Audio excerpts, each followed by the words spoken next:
চলে যাবেন কখন? 15 মিনিট পর।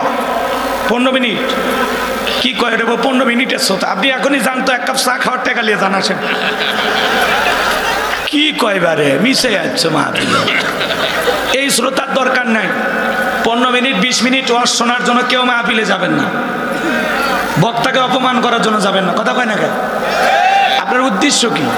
মাহফিলে আসছেন, আমার কথা শুনবেন না?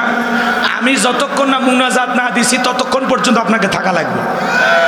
এগুলো হলো অরিজিনাল শ্রোতা। ওই আলগা শ্রোতা এসে 5 মিনিট দেখে কই ইউটিউবে বস শুনছি, পেট ভরে গেছে। এরা যায় মাহফিল নষ্ট করার জন্য। দরকার হলো ডাবা শ্রোতা, আলগা শ্রোতা দিয়ে মাহফিল সুন্দর হয় না। এরা আসে বিশৃঙ্খলা করার জন্য। এই আজারি ভাইয়ের মাহফিলগুলো এলোমেলো কেন হচ্ছে? কথা কয় না কেন? ওই বিশৃঙ্খলা করার জন্য। রাগ করতেছেন আপনারা? আমার ভাইয়েরা, ডাক্তার মিজানুর রহমান আজারি ভাই দেশের রত্ন। আল্লাহু আকবার বলেন। লিল্লাহি তাকবীর। সম্মানিত ভাইয়েরা আমার, আমি যে কথা আপনাদের সামনে পরিষ্কার ভাবে বলতে চাই, ডাক্তার মিজানুর রহমান আজারি ভাই বাংলাদেশে আসার পরে সর্বপ্রথম পেকুয়া কক্সবাজারে যে মাহফিল করেছিলেন, সেখানে তিনি ঐক্যের ডাক দিয়েছিলেন। কথা বলে ঠিক কি না? তিনি বারবার বলেছিলেন আমরা ঐক্য চাই, ঐক্যবদ্ধ হতে চাই। আলহামদুলিল্লাহ, ডক্টর মিজানুর রহমান আজারি ভাইয়ের সেই বক্তব্য কালকে বাস্তবায়ন হয়েছে। চরমনায়ের আমির আর আমিরে জামাত ডক্টর শফিকুর রহমান এক জায়গায় আল্লাহু আকবার বলেন। লিল্লাহি তাকবীর। ডক্টর মিজানুর রহমান আজারি ভাই যে ঐক্যবদ্ধ হওয়ার জন্য বলেছেন, আমাদেরকে ঐক্য করতে হবে। জামাত আর চরমনাই এক জায়গায় দেখে বাতিলদের অন্তরে কম্পন সৃষ্টি হয়েছে। কথা বলে ঠিক কি না? চরমনাই জামাত ঐক্যবদ্ধ, বাতিলেরা কাঁপা শুরু করে দিয়েছে। তারা বলতেছে না, সামনে মনে হয় খুবই সুবিধা পাওয়া যাবে না। কেন? আমরা কেবল ঐক্যবদ্ধ হওয়ার স্লোগান দিতেছি। আলহামদুলিল্লাহ, চরমনাই জামাত ঐক্যবদ্ধ। ইসলামিক যত দল আছে সবাই ঐক্যবদ্ধ হবে। আগামীর দিন ইসলাম আলাদের দিন, আগামীর বাংলাদেশ ইসলাম আলাদের বাংলাদেশ। কথা বলে ঠিক কি না? এই জন্য ভাইয়ের আমার, মিলেমিশে গর্ব দেশ, এমন সুন্দর একটি পরিবেশ তৈরি হবে। কি হবে ভাই? মঞ্চে তো লড়ে কেন? হ্যাঁ, মঞ্চে তো লড়ে কেন? হ্যাঁ, রাগ করতেছেন আপনারা? ভয় পাচ্ছেন নাকি আপনারা? মন খারাপ করেন? তাকবীর দেন, লিল্লাহি তাকবীর। তাহলে এদিক খেয়াল করেন, জামাত চরমনাই ঐক্যবদ্ধ। আল্লাহু আকবার বলেন। তারা যে সুন্দর কাছাকাছি বসে, দুই আমির এক জায়গায়। আল্লাহু আকবার বলেন। চরমনাইয়ের আমির আর জামাত ইসলামের আমির ডক্টর শফিকুর রহমান, দুইজন এক জায়গায়। সবাই বলতেছেন তারা ঐক্যবদ্ধ। আমরা তো বলতে চাই, সকল ওলামা ইকরাম, সকল ইসলামিক দল যদি ঐক্যবদ্ধ হয়, বাতিলেরা কখনো সাহস পাবে না আমাদের বিরুদ্ধে উল্টাপাল্টা কথা বলার। কথা বলা ঠিক কি না? এই জন্য ডক্টর মিজানুর রহমান আজারি ভাই যে ঐক্যবদ্ধ হওয়ার জন্য যে স্লোগান তুলেছেন, চরমনাই জামাত যেভাবে ঐক্যবদ্ধ হয়েছেন, আগামীতে সকল ইসলামিক দল যদি ঐক্যবদ্ধ হয়, বাংলার ভূখণ্ডে ইসলাম আলাদের বিরুদ্ধে, আলেমদের বিরুদ্ধে, টুপিওয়ালা দাড়িওয়ালাদের বিরুদ্ধে টু শব্দ করার কোন জালেমের সাহস হবে না, হবে না, হবে না। কারা কারা এই জমিনে ইসলাম চান? তুই হাত তুলে আল্লাহকে দেখা। লিল্লাহি তাকবীর। আল্লাহ এই জমিনকে কোরআন আর ইসলামের জন্য কবুল করুন। সকল ইসলামিক দলগুলোকে ঐক্যবদ্ধ হওয়ার তৌফিক দান করুন। আমাদের সব এক। কথা বলেন ঠিক কিনা? আমাদের প্রভু এক, নবীর উম্মত। রাগ করতেছেন? আমরা সব দিক দিয়ে ঐক্যবদ্ধ হতে চাই। কি রাজি আছেন? রাজি আছেন তো? ইনশাআল্লাহ। আল্লাহ কবুল করুন। জোরে বলুন আমিন। সম্মানিত ভাইরা আমার, আমি কথা বলবো পবিত্র কোরআনুল কারীমের ৬৭ নম্বর সূরা। সূরার নাম মুলক। বলেন কি না? মুলক। মুলক মানে কি? সার্বভৌমত্ব, কর্তৃত্ব, রাজত্ব, পাওয়ার ক্ষমতা। আল্লাহু আকবার বলেন। দুইটি আয়াতে কারিমা তিলাওয়াত করেছি। ১ নম্বর আয়াতের আলোচনা গরম। যে ঠান্ডা পড়ছে, একটু গরম ওয়াজ না করলে হবে? ভাই কথা বলেন কেন ভাই? কথা বলা যাবে না, এক শুন না। সবাই বসেন তো, বসেন বসেন বসেন, চেয়ার আছে বসে পড়েন, কোনো টু শব্দ হবে না। কথা বলেন, আমি বলবো আপনারা খালি শুনবেন। রাজি আছেন তো ইনশাল্লাহ? 1 নাম্বার আয়াতের আলোচনা গরম, 2 নাম্বার আয়াতের আলোচনা নরম। বেশি গরম করে ছেড়ে দিলে অঘটন ঘটতে পারে, এজন্য ঠান্ডা করার ব্যবস্থাও আছে। সূরার নাম মুলক। বলেন কি না? মুলক। মুলক মানে কি? সার্বভৌমত্ব, কর্তৃত্ব, রাজত্ব, পাওয়ার, ক্ষমতা কার হাতে? মোট আয়াত আছে 30টি, রুকু আছে 2টি। বিশ্বনবীর মক্কার জিন্দেগিতে আল্লাহ তাআলা এই সূরাটি নাজিল করেছেন। চিৎকার মেরে বলুন আল্লাহু আকবার। সম্মানিত ভাইয়েরা আমার, ভূমিকা না দিয়ে আমি ডাইরেক্ট আলোচনা শুরু করে দিলাম। যারা আমার সঙ্গে তেলাওয়াত করতে চান, জবান সেরে একটু মহব্বতে আমার সাথে পড়ুন, আউযু বিল্লাহ। উঁচু করা যাবে না, কেউ যদি উঁচু করতে চায় টান দিয়ে বসায় দিবেন, আস্তে, কোমর যেন না ভাঙে। জি, রেডি থাকেন। একটু কষ্ট করে ঘন্টাখানিক সময় আমারে দেন। খারাপ লাগবে বাজান? খারাপ লাগবে? কোরআনের কথাগুলো শুনলে লাভ না লস? লাভটাকে আমার আল্লাহ জানায় দিলেন, ওয়া ইযা কুরিয়াল কুরআনু ফাসতামিউ লাহু ওয়া আনসিতু লাআল্লাকুম তুরহামুন। সূরা আরাফ আয়াত নাম্বার 204। আমার আল্লাহ রাব্বুল আলামিন জানিয়ে দিলেন, তোমাদের সামনে যখন কোরআন পাঠ করা হয়, কোরআনের আলোচনা করা হয়, চুপ করে কান লাগে মনোযোগ সহকারে কোরআনের কথাগুলো শ্রবণ করো। যারা চুপচাপ কোরআনুল কারীমের কথাগুলো শ্রবণ করবে, আমার আল্লাহ রাব্বুল আলামিন আসমান থেকে তাদের উপরে আল্লাহর রহমত বৃষ্টির মতো নাজিল করবেন। বলেন সুবহানাল্লাহ। ওয়াযাক্কির ফাইন্না যিকরা তানফাউল মুমিনিন। সূরা জারিয়ার 55 নাম্বার আয়াত।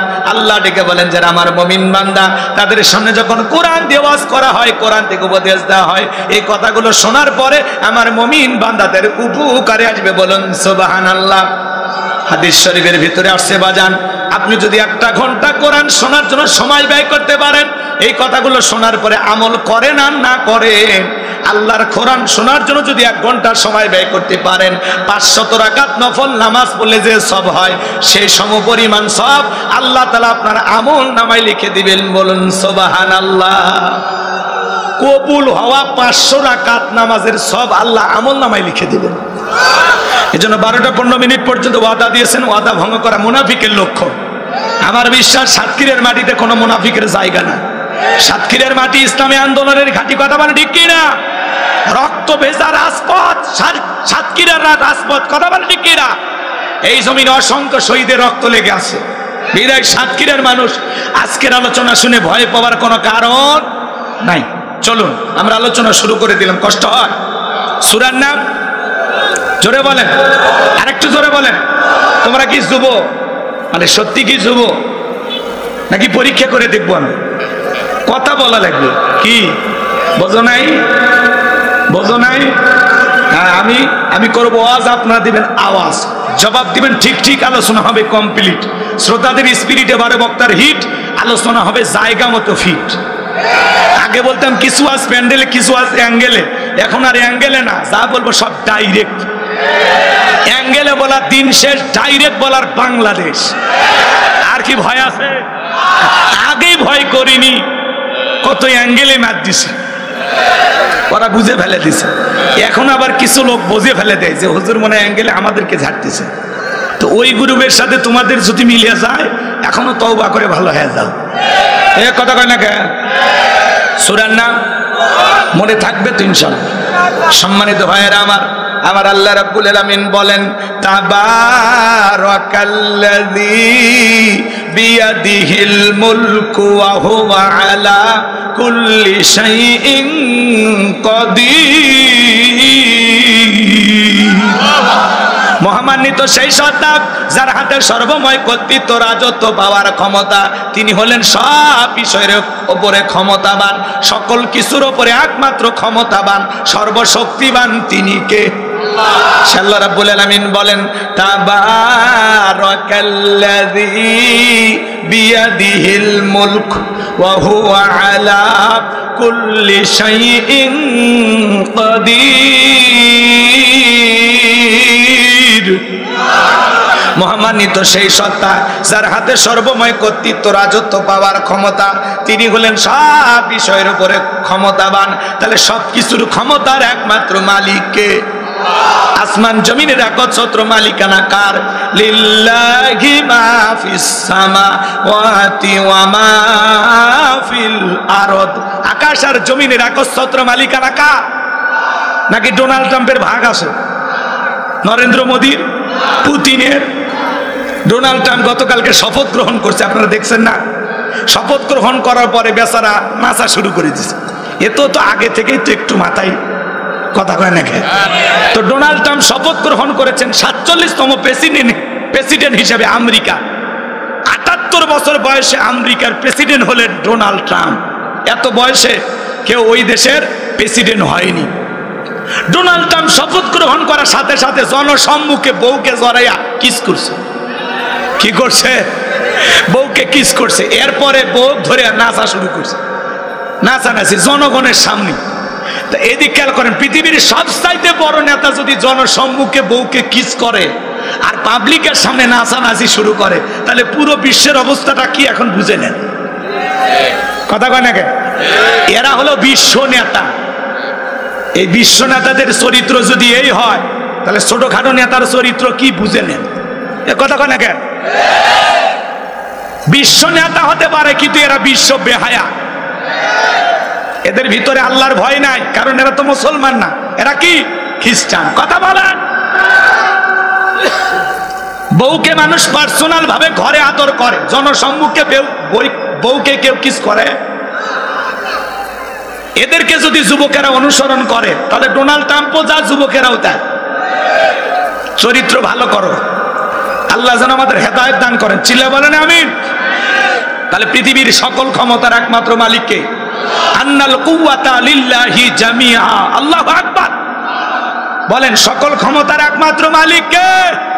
আসমান আর জমিনে আল্লাহর চাইতে বড় ক্ষমতাধর কেউ আছে? ওয়ালাম ইয়াকুল্লাহু কুফুয়ান আহাদ। আকাশ আর জমিনে আল্লাহর সমকক্ষ, আল্লাহর সমতুল্য আর কেউ নাই। চিৎকারে মেরে বলুন আল্লাহু আকবার। তাহলে আসমানে ক্ষমতা চলবে কার?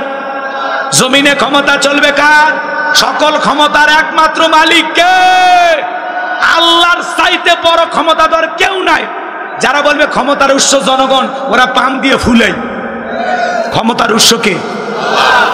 আমার ভাইয়েরা, অনেকে বুঝতে পারতেছেন না, হুজুর সকল ক্ষমতার মালিক যদি আল্লাহ হয়, পৃথিবীতে যারা ক্ষমতার চেয়ারে বসে রাখি, এদের পরিচয় হলো ভাড়াটিয়া।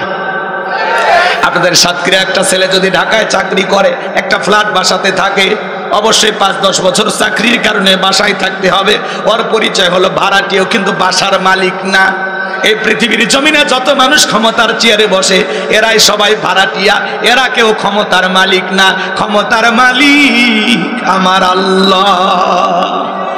এজন্য আল্লাহ রাব্বুল আলামিন বলেন, রাজত্ব দেওয়ার মালিককে? কুলিল্লাহুম্মা মালিকাল মুলকি তুতিল মুলকা মান তাশাউ ওয়া তানজিউল মুলকা মিম্মান তাশাউ ওয়া তুইজ্জু মান তাশাউ ওয়া তুযিল্লু মান তাশাউ বিয়াদিকাল খায়র ইন্নাকা আলা কুল্লি শাইইন কাদির। সূরা আলে ইমরান আয়াত নাম্বার 26।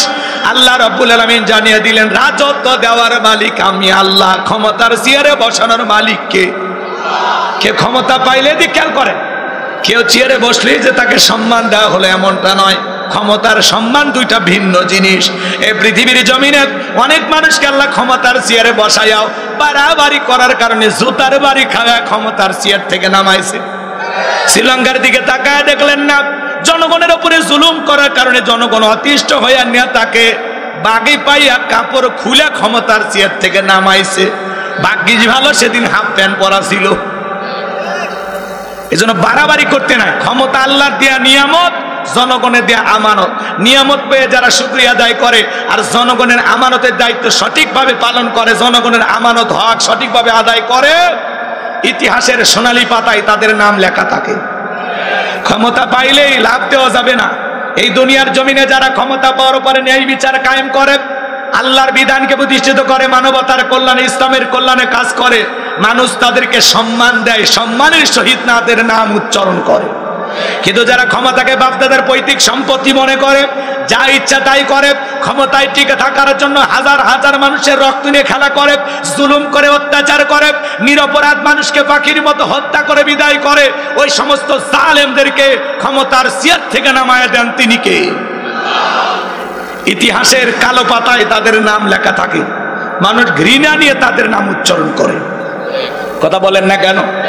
আমার ভাইয়েরা মন খারাপ করবেন না। তাহলে বলেন তো বাজান, ক্ষমতার চেয়ারে বসানোর মালিক কে? কেড়ে নেওয়ার মালিক কে?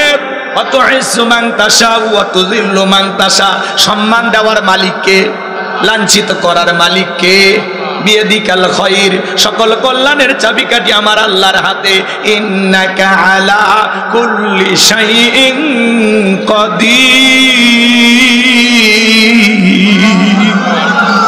তিনি হলেন সব বিষয়ের উপরে ক্ষমতাবান। সুবহানাল্লাহ বলবেন না?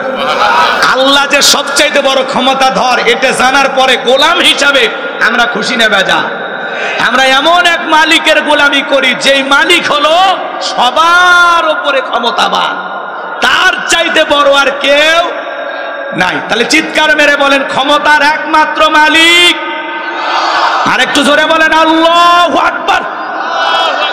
এইবার শোনেন, পুরো পৃথিবীর ক্ষমতা আল্লাহ 4 জন মানুষকে দিয়েছিল।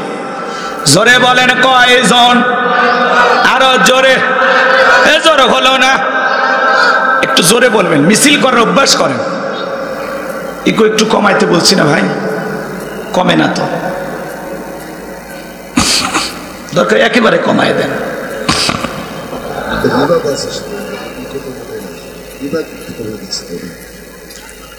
রাগ করেন নাকি আপনারা? সম্মানিত ভাইয়েরা আমার, গভীর মনোযোগ দিয়ে শুনবেন। পুরো পৃথিবীর ক্ষমতা আল্লাহ 4 জন মানুষকে দিয়েছিলেন। আরে ভাই, পুরো পৃথিবীর ক্ষমতা তো দূরের কথা, ছোটখাটো বাতি নেতার গরম এলাকায় থাকা যায় না। তুমি আমারে চেনো, আমি অমুক নেতার আপন খালাতো বোন, তার ছোট মেয়ে বিয়ে করেছি, কি হাইব্রিড পরিচয় আছে না নাই? আমরা বলবো ভাই বেশি বাড়াবাড়ি করবেন না, অনেক মানুষকে আল্লাহ কিন্তু সাইজ করছে। বেশি লাফালাফি করবেন না। 3 বার যদি বমি হয় আর পিছনের দরজা একবার যদি আল্লাহ ঢিল করে দেয়, দাঁড়ায় থাকতে পারবেন না, সাতক্ষীরা মেডিকেল কলেজ হাসপাতালে ভর্তি হওয়া লাগবে। দুপুরবেলা স্ত্রী দেখতে গেছে সেলিমের বাপ, তোমার শরীরের কি অবস্থা? কয় মা তুমি দোয়া করো। দুপুরবেলা স্ত্রী আসার পরে বিকেল বেলা ছেলে দেখতে গেছে, আব্বা তোমার শরীরের অবস্থা কি? কয় ভাই আপনি আমার জন্য দোয়া করেন। কথা কয় নাকি? আছে না নাই? আল্লাহ যদি পাতলা পায়খানার বমি দেয়, বউ বাচ্চা সেনার টাইম দেবে না। বিদায় বেশি বাড়াবাড়ি করা ভালো না। গভীর মনোযোগ দিয়ে শোনেন। বিশ্ব নবীর জামান একটা পাতি নেতা ছিল, এর নাম ছিল মহাবীর আমর। এ ছিল গোত্রীয় লিডার, ছোটখাটো দলপতি। বিশ্ব নবী যখন হিজরত করে মদিনায় চলে গেছেন, নবী আমার মদিনায় গিয়ে কালেমার দাওয়াত দেয়, ইসলামের প্রচার প্রসার করে। মক্কার কাফিরদেরকে নিয়ে বিশ্ব নবীর কোনো মাথা ব্যথা নাই, কিন্তু মক্কার কাফিরদের ঘুম হারাম। না জানি ভাতিয়ে যা মোহাম্মদ মদিনায় যায় কি করতেছে, এই টেনশনে এরা ঘুমাইতে পারে না। এদের মধ্যে একজন অন্যতম ছিল, নাম হলো মহাবীর আমর। প্রতিমার সামনে দাঁড়ায়া লাথুজ্জা, দেবদেবী, সরস্বতী, রাধা কৃষ্ণ, ভগবতী, এগুলো প্রতিমার সামনে দাঁড়ায়া বলতেছে, যতক্ষণ আব্দুল্লাহর বেটা মুহাম্মদ সাল্লাল্লাহু আলাইহি সাল্লামের দেহ থেকে কাল্লা না ফেলাইতে পারবো, ততক্ষণ পর্যন্ত আমি এক ফোঁটা পানিও পান করব না। জোরে কন্যা উযুবিল্লাহ। আমার নবী কর পাকা দানে মই দিয়েছে। কথা বলে ওর বাড়িতে চুরি ছিনতাই করতে গেছে। আপনার আমার নবীর কি কোনো অপরাধ আছে? নবী আমার কালেমার দাওয়াত দেয়, ইসলামের প্রচার প্রসার করে, কাফের বেঈমান এটাই সহ্য করতে পারে না। এই জন্য নবীর বিরুদ্ধে তারা গভীর ষড়যন্ত্র করলো। কথা বলেন ঠিক কি না? নবীর মাথা নেওয়ার ঘোষণা করে যখন মক্কার মহাবীর আমর মদিনার পথে রওনা করলেন, আল্লাহ তাআলা এই সংবাদ বিশ্ব নবীর কানে পৌঁছায় দিলেন, নবী গো, মক্কার মহাবীর আমর আপনার মাথা নেওয়ার ঘোষণা করে রওনা করেছে। নবী আমার টেনশনে পড়ে গেলেন, কি করা যায়, কি করা যায়? আমার ভাইয়েরা, নবী আমার দুশ্চিন্তায় পড়ে গেলেন। কাছেই বসে দেখেন অনেকগুলো সাহাবীরা বসে আছেন, তাদেরকে লক্ষ্য করে ডেকে বলতে, শোনো আমার সাহাবীরা শোনো, মক্কার মহাবীর আমর আমার কাল্লা নেওয়ার ঘোষণা করে রওনা করেছে, তোমরাই বলো এখন কি করা যায়। হযরত ওসমান ডেকে বলে, নবী আপনি আল্লাহর এত বড় পয়গাম্বার, আপনি আল্লাহ তাআলার কাছে দোয়া করেন ওই মক্কার মহাবীর আমর আপনার চেহারা দেখার আগে আল্লাহর যেন ওর জমিন থেকে বিদায় করে দেয়, ওরা যেন প্যারালাইজ করে দেয়। নবী আমার হযরত ওসমানের কথা শুনে হাত তুলে দোয়া করা শুরু করে দিলেন, আল্লাহ ওই মক্কার মহাবীর আমর আমার মাথা নেওয়ার ঘোষণা করে রওনা করেছে, ও আমার কাছে পৌঁছার আগে ওর হাত পা এতটুকু শুধু বলেছেন। আল্লাহ ডেকে বলে, জিবরাইল আর করিস না দেরি, আমার বন্ধুকে জানায় দাও তাড়াতাড়ি, আমি আল্লাহ তাআলা শুধুমাত্র দুই হাত দোয়া করার জন্য দেই নাই, মাঝে মাঝে জালেম আর বেঈমানদেরকে সাইজ করার জন্য ওই দুই হাতে লাঠিও তুলে নেওয়া লাগবে। জিবরাইল এসে বলে, নবী দোয়া কবুল হবে না, হাত নামান।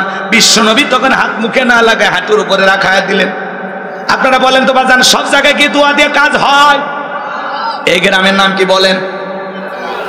কথা বলেন। কুমিরা। মনে করেন উদাহরণ দিতেছে, এক্সাম্পল, কথা বোঝানোর জন্য, ভুল বুঝবেন না। মনে করেন এই গ্রামে প্রতিদিন চুরি হইতেছে, গরু ছাগল চুরি হয়, টাকা পয়সা চুরি হয়, গহনা গাড়ি চুরি হয়, এমনকি সুন্দরী বউটা পর্যন্ত চুরি হয়। চুরির অত্যাচারে গ্রামে থাকা যায় না। কুমিরা বাজার থেকে একজন 10 কেজি জিলাপি নিয়ে যায়, ইমাম সাহেবের হাতে দিয়ে বলে, হুজুর একটু দোয়া করেন চোরের হাত থেকে আল্লাহ যেন এই গ্রামবাসীকে হেফাজত করে। হুজুর এইবার জিলাপি পাইয়া চুরি বন্ধ হওয়ার জন্য আল্লাহ তাআলার কাছে হাত তুলে দোয়া করা শুরু করে দিল। রাগ করেন? রাগ করেন নাকি?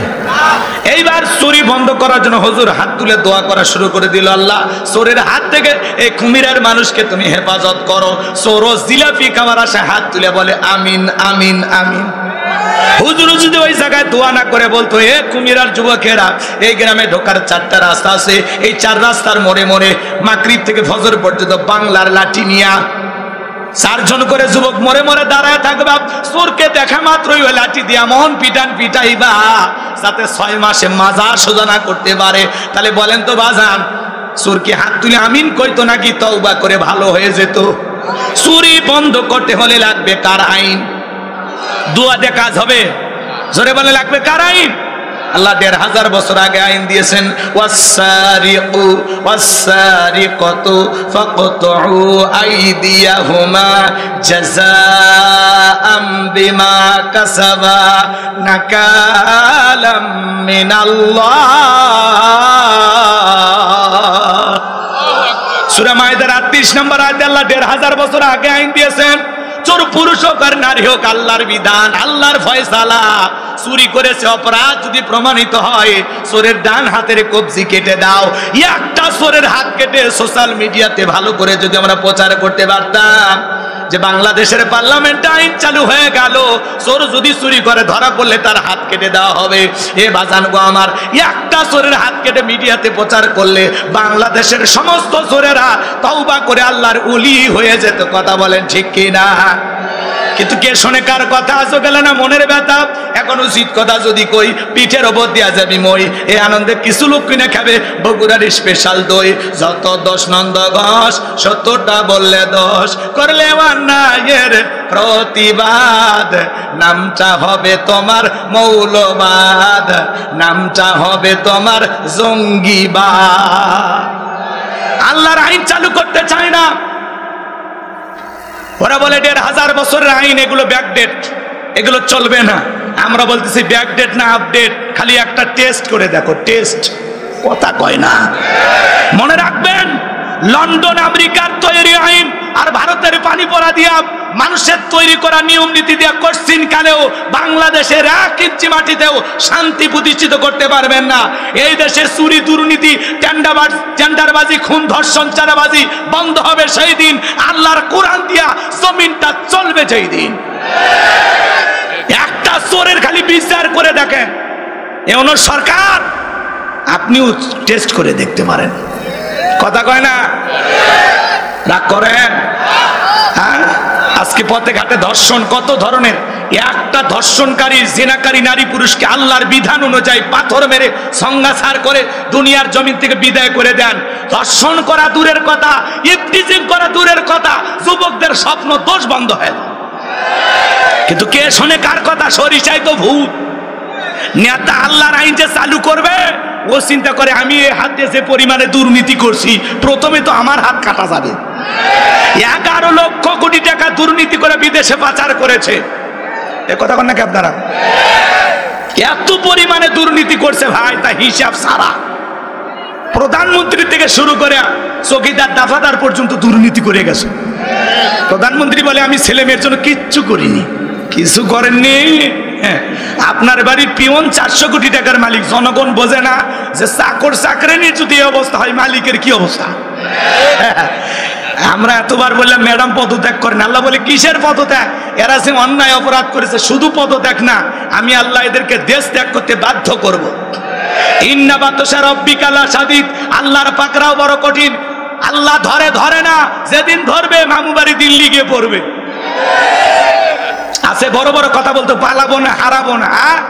আছে পালিয়ে যায়নি। রান্না করা ভাত খাওয়া ভাগ্যে জটিনি। 45 মিনিট সময় পাইছিল। কথা কর, কার খেলা, কার ফয়সালা? আলেমদেরকে বিগত সরকারের পতন হওয়ার পিছনে একমাত্র কারণ নিরীহ আলেমদেরকে, নিরীহ মাদ্রাসার ছাত্রদেরকে হত্যা করা, তাদেরকে লাঞ্ছিত করা। আলেমদেরকে লাঞ্ছিত করেছিল যারা, আজকে পুরো পৃথিবীর সামনে লাঞ্ছিত তারা। প্রধানমন্ত্রীর থেকে শুরু করে এমপি মন্ত্রী, আমলা কামলা, নায়ক গায়ক, শিক্ষক বলেন, এমনকি ইউনিয়ন পর্যায়ের নেতা কর্মী পর্যন্ত পালিয়ে গেছে, মসজিদের হুজুরও পালিয়ে গেছে। এই কথা কন না কেন? দখল করেন তো, দখল করেন। তাছাড়া উনি চট করে ঢুকবে। উনি মাঝে মাঝে ফোন দেয়, কল রেকর্ড ফাঁস হয়, বলে আমি দেশের কাছে আছি, চট করে ঢুকবো। ঢুকবেনই তো, বের হলেন কেন? আপনি যদি পদত্যাগ করে জেলেও যাইতেন, আপনার নেতা কর্মীও খুশি থাকতো, দেশটাও স্বাভাবিক থাকতো। কয়েক বছর পরে আপনার নেতা কর্মীর ফুলের মালা দিয়ে আপনাকে জেলখানা থেকে বের করতো। এভাবে চলে যায়, আপনি কাজটা ঠিক করেননি। আবার বলে আমি দেশে আসবো। হ্যাঁ, আমরাও বলি মহিলা মানুষ আর কতদিন বাইরে থাকবেন, আপনি আসেন। এই দেশ আপনার বাবা, এই দেশ আপনার স্বামীর। কথা ঠিক কিনা? বুবু আইবা, তুমি আইবা গো, সেই দিন আইসা বুবু ক্ষমতা পাইবা না। বুবু আইবা, তুমি আইবা গো, সেই দিন আইসা বুবু ক্ষমতা পাইবা না। খোঁজ নাই বুবু কাদের কাকার, অবস্থা খারাপ দরবেশ বাবার, আও নাঙ্কেল এখন সামনে আসে না। খোঁজ নাই বুবু কাদের কাকার, অবস্থা খারাপ দরবেশ বাবার, আও নাঙ্কেল এখন সামনে আসে না। নেতা কর্মী সব জেলের ভিতর, আমি আসি ডরের ওপর, কখন জানি আসে গ্রেপ্তারি পরোয়ানা। বুবু আইবা, তুমি আইবা গো, সেই দিন আইসা বুবু চিয়ার পাইবা না। ক্ষমতার চেয়ার থেকে নামা সহজ, কিন্তু ওই চেয়ারে ওটা কঠিন। আর আমরা আগামীতে সিদ্ধান্ত নেব, আর যাই হোক কোন নারীকে এই দেশের প্রধানমন্ত্রী বানাবো না। আগামীতে এই দেশের পুরুষ প্রধানমন্ত্রী কারা কারা আছেন, হাত তুলে দেখান। লিল্লাহি তাকবীর, হাত নামান। নারীদের দেখার দিন শেষ, আগামীতে পুরুষের বাংলাদেশ। মেয়ে মানুষের রাগ বেশি, জেদ বেশি, অভিমান বেশি, জানেন না? স্বামীর সাথে ঝগড়া লেগে দেখেন না কিভাবে হামিক তুলে আসার মারে। এই জন্য মেয়ে মানুষ একবার শান্তির জায়গা পেলে জীবন চলে যাবে, জায়গা ছাড়বি না। 16 বছর লাগছে ছাড়তে। আমরা 16 বছরে কথা বলতে পারিনি, ঘর জামাইয়ের মতো ছিলাম। এই জন্য ভাই, যেই দলেরই হোক একটা পুরুষ চাই গো। কথা কন। এই যে বাংলাদেশে বিপদে পড়েছিল মানুষ, যেরকম বিপদে পড়লে দোয়া ইউনুস পড়ে, লা ইলাহা ইল্লা আনতা সুবহানাকা ইন্নী কুনতু মিনাজ জালিমিন। বাংলাদেশ বিপদে পড়েছিল, ইউনুস সাহেব এসে হাল ধরছে। আমরা বলতেছি আগামীতে এরকম একটা পুরুষ দরকার। ঠিক আছে না? হ্যাঁ, চলেন, বুঝে শুনে কাজ করা লাগবে বাজান। সামনের দিকে যায়, মনের মধ্যে অনেক দুঃখ জমা আছে। এই জন্য বাজান, চুরি দুর্নীতি করে লুটে পুটে খায়া দেশের 12টা বেজে দিয়েছে ওরা। 93 বিলিয়ন ডলার ঋণের বোঝা বাংলাদেশের মানুষের ঘাড়ে চাপায় দিয়ে ওরা পালিয়ে গেছে। কি কথা ভেজাল আছে? আমার কথা শুনে কি আপনারা রাগ করেন? আমার ভাইলা, তাহলে চুরি বন্ধ করতে হলে লাগবে কার আইন? আরো জোরে বলেন। আল্লাহর আইন একবার চালু করে দেন। দেন না ভাই, দেখেন চুরি বন্ধ হবে না মানে? আজকে চোর সিসি ক্যামেরা লাগানো আছে, তারপরে চুরি করে। পারলে তখন ও সিসি ক্যামেরা ভিডিও হচ্ছে, ওই সিসি ক্যামেরাও চুরি করে নিয়ে যান। চুরি বন্ধ হচ্ছে না।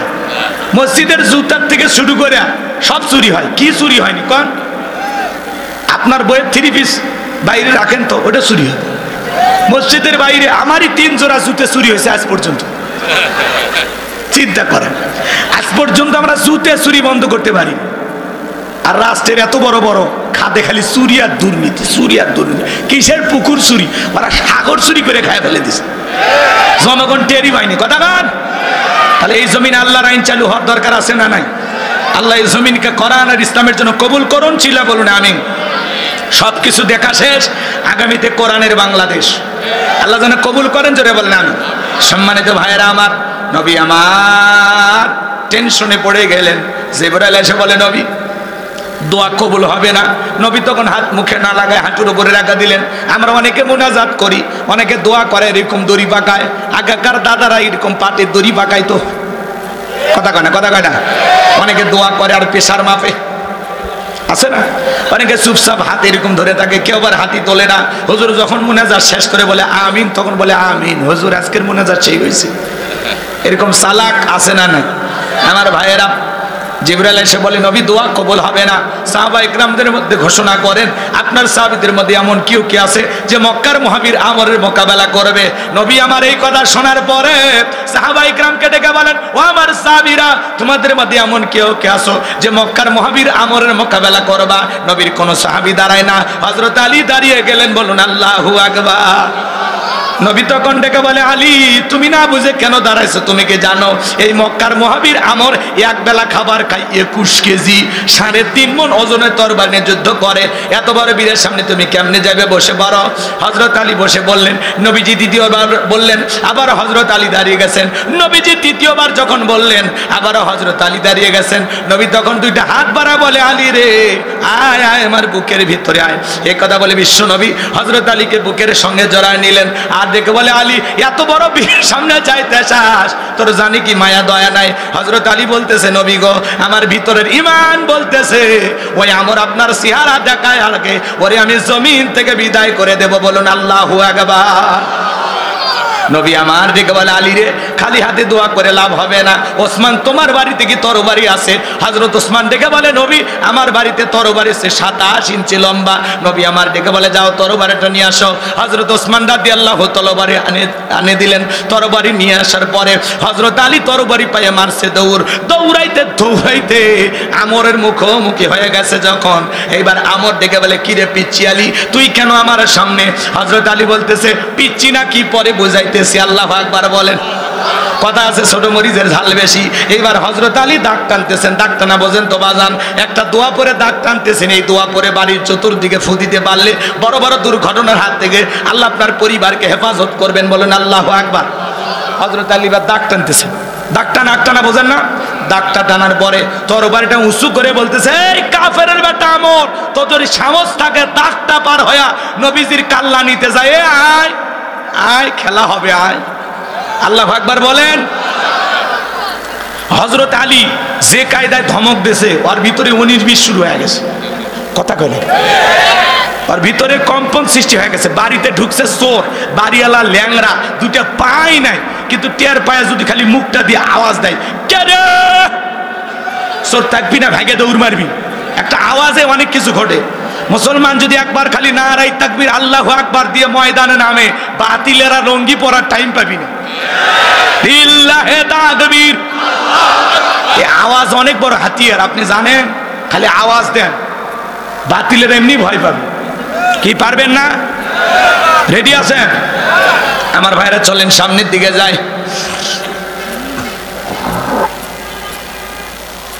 হযরত আলী আর আমর বাজা বাজা ভাব। পুরো ঘটনাটাই কি বলবো, আপনারা শুনবেন? হযরত আলী এবার আমরের সাথে কিভাবে লড়াই করে শুনবেন না? কারা কারা একটু হাত তোলেন তো বাজা। লিল্লাহি তাকবীর। আল্লাহ রাব্বুল আলামিন বলেন, তাবারাকাল্লাযী বিয়াদিহিল মুলকু ওয়া হুয়া আলা কুল্লি শাইইন কাদির। মহামান্বিত সেই সত্তা যার হাতে সর্বময় কর্তৃত্ব রাজত্ব পাওয়ার ক্ষমতা, তিনি হলেন সব বিষয়ের উপরে ক্ষমতাবান। বলেন আল্লাহু আকবার। তাহলে পুরো পৃথিবীর ক্ষমতা আল্লাহ চারজনকে দিয়েছিলেন। এ বাজান গো আমার, এর মধ্যে দুইজন ইমানদার আর দুইজন হলো কাফের। ইমানদার দুইজনের একজনের নাম হলো নবী সুলাইমান। সুবহানাল্লাহ বলেন। নবী সুলাইমান আলাইহিস সালামকে আল্লাহ রাব্বুল আলামিন तमाम পৃথিবীর রাজত্ব পাওয়ার ক্ষমতা দিয়েছিলেন। জিন ইনসান মানব দানব সকলেই তার হুকুম মানতে বাধ্য ছিল। আল্লাহু আকবার। নবী সুলাইমান আলাইহিস সালামকে আল্লাহ পাক এমন একটা তত্ত্বের সিংহাসন দিয়েছিলেন, আমার ভাইয়েরা, বাতাসকে অর্ডার করা মাত্রই যেখানে ইচ্ছা পয়গম্বর সেখানে বাতাস এই সিংহাসন উড়িয়ে নিয়ে যাইতো। বলুন সুবহানাল্লাহ। এখনো জাহাজে গাড়ি হাওয়াই চলে, ওগো কলেরই বিধান। একদিন বিনা কলে হাওয়ায় চলতো নবী সুলাইমান, মোরা সেই মুসলমান। আল্লাহু আকবার। নবী সুলাইমানের রাজত্বের কাহিনী বা ঘটনা যদি আমি বলতে চাই 2-3 ঘন্টা সময় লেগে যাবে, ওই দিকে আমার যাওয়ার সুযোগ নাই। আমার একটা মূল টার্গেট আছে, সেই জায়গায় আমাকে যেতে হবে। রাগ করেন? তাহলে 1 নাম্বার, নবী সুলাইমান আলাইহিস সালামকে আল্লাহ পাক পুরো পৃথিবীর রাজত্ব পাওয়ার ক্ষমতা দিয়েছিলেন। 2 নাম্বার, বাদশা জুলকারনাইনকে আল্লাহ পাক পুরো পৃথিবীর রাজত্ব পাওয়ার ক্ষমতা দিয়েছিলেন। সূর্য উদয় হইতে সূর্য অস্তগামী পর্যন্ত, পূর্ব থেকে পশ্চিম পর্যন্ত পুরোটা পৃথিবীর ক্ষমতা আল্লাহ বাদশা জুলকারনাইনকে দিয়েছিল। এই বাদশা জুলকারনাইনকে আল্লাহ পাক পৃথিবীর ভূখণ্ডে 1 নয় 2 নয় 1600 বছর হায়াত দিয়েছিলেন। বলুন সুবহানাল্লাহ। 1600 বছর পাওয়ার রাজত্ব ক্ষমতা পাওয়ার পরে বাদশা জুলকারনাইন কখনো মানুষের প্রতি জুলুম করে নাই। সারাটা জীবন মানবতার কল্যাণে, ইসলামের কল্যাণে, আল্লাহর ভালোবাসায় কাটিয়ে দিয়েছেন। বলেন আল্লাহু আকবার।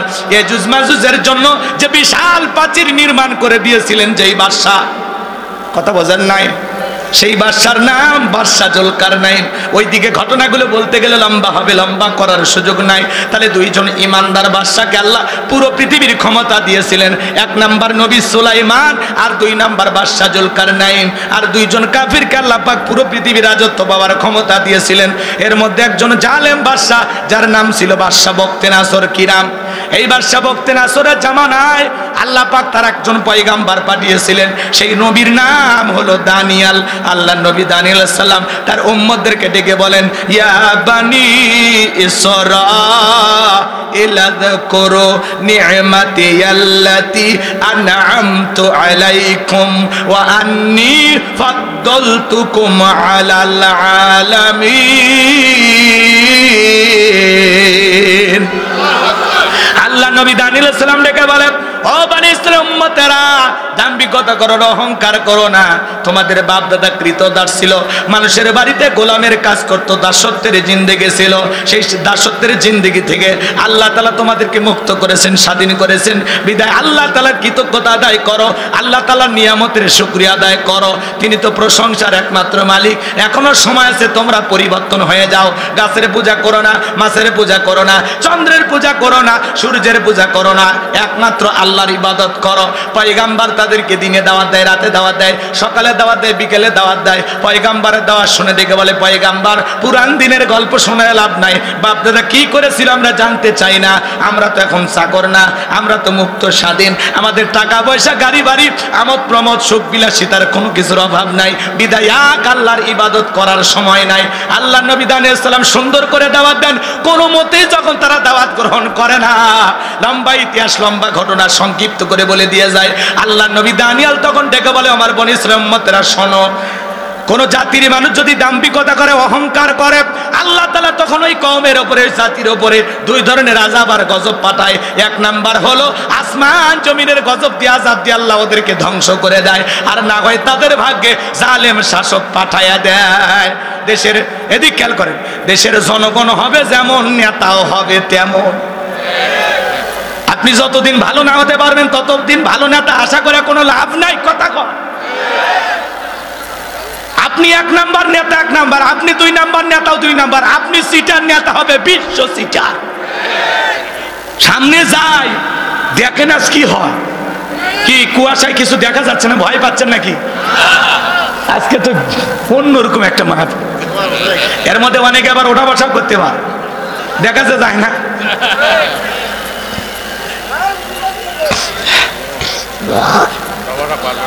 এখনো অনেক সময় আছে ভাই, এই যে নড়াচড়া করুন। যুবক বসো বসো।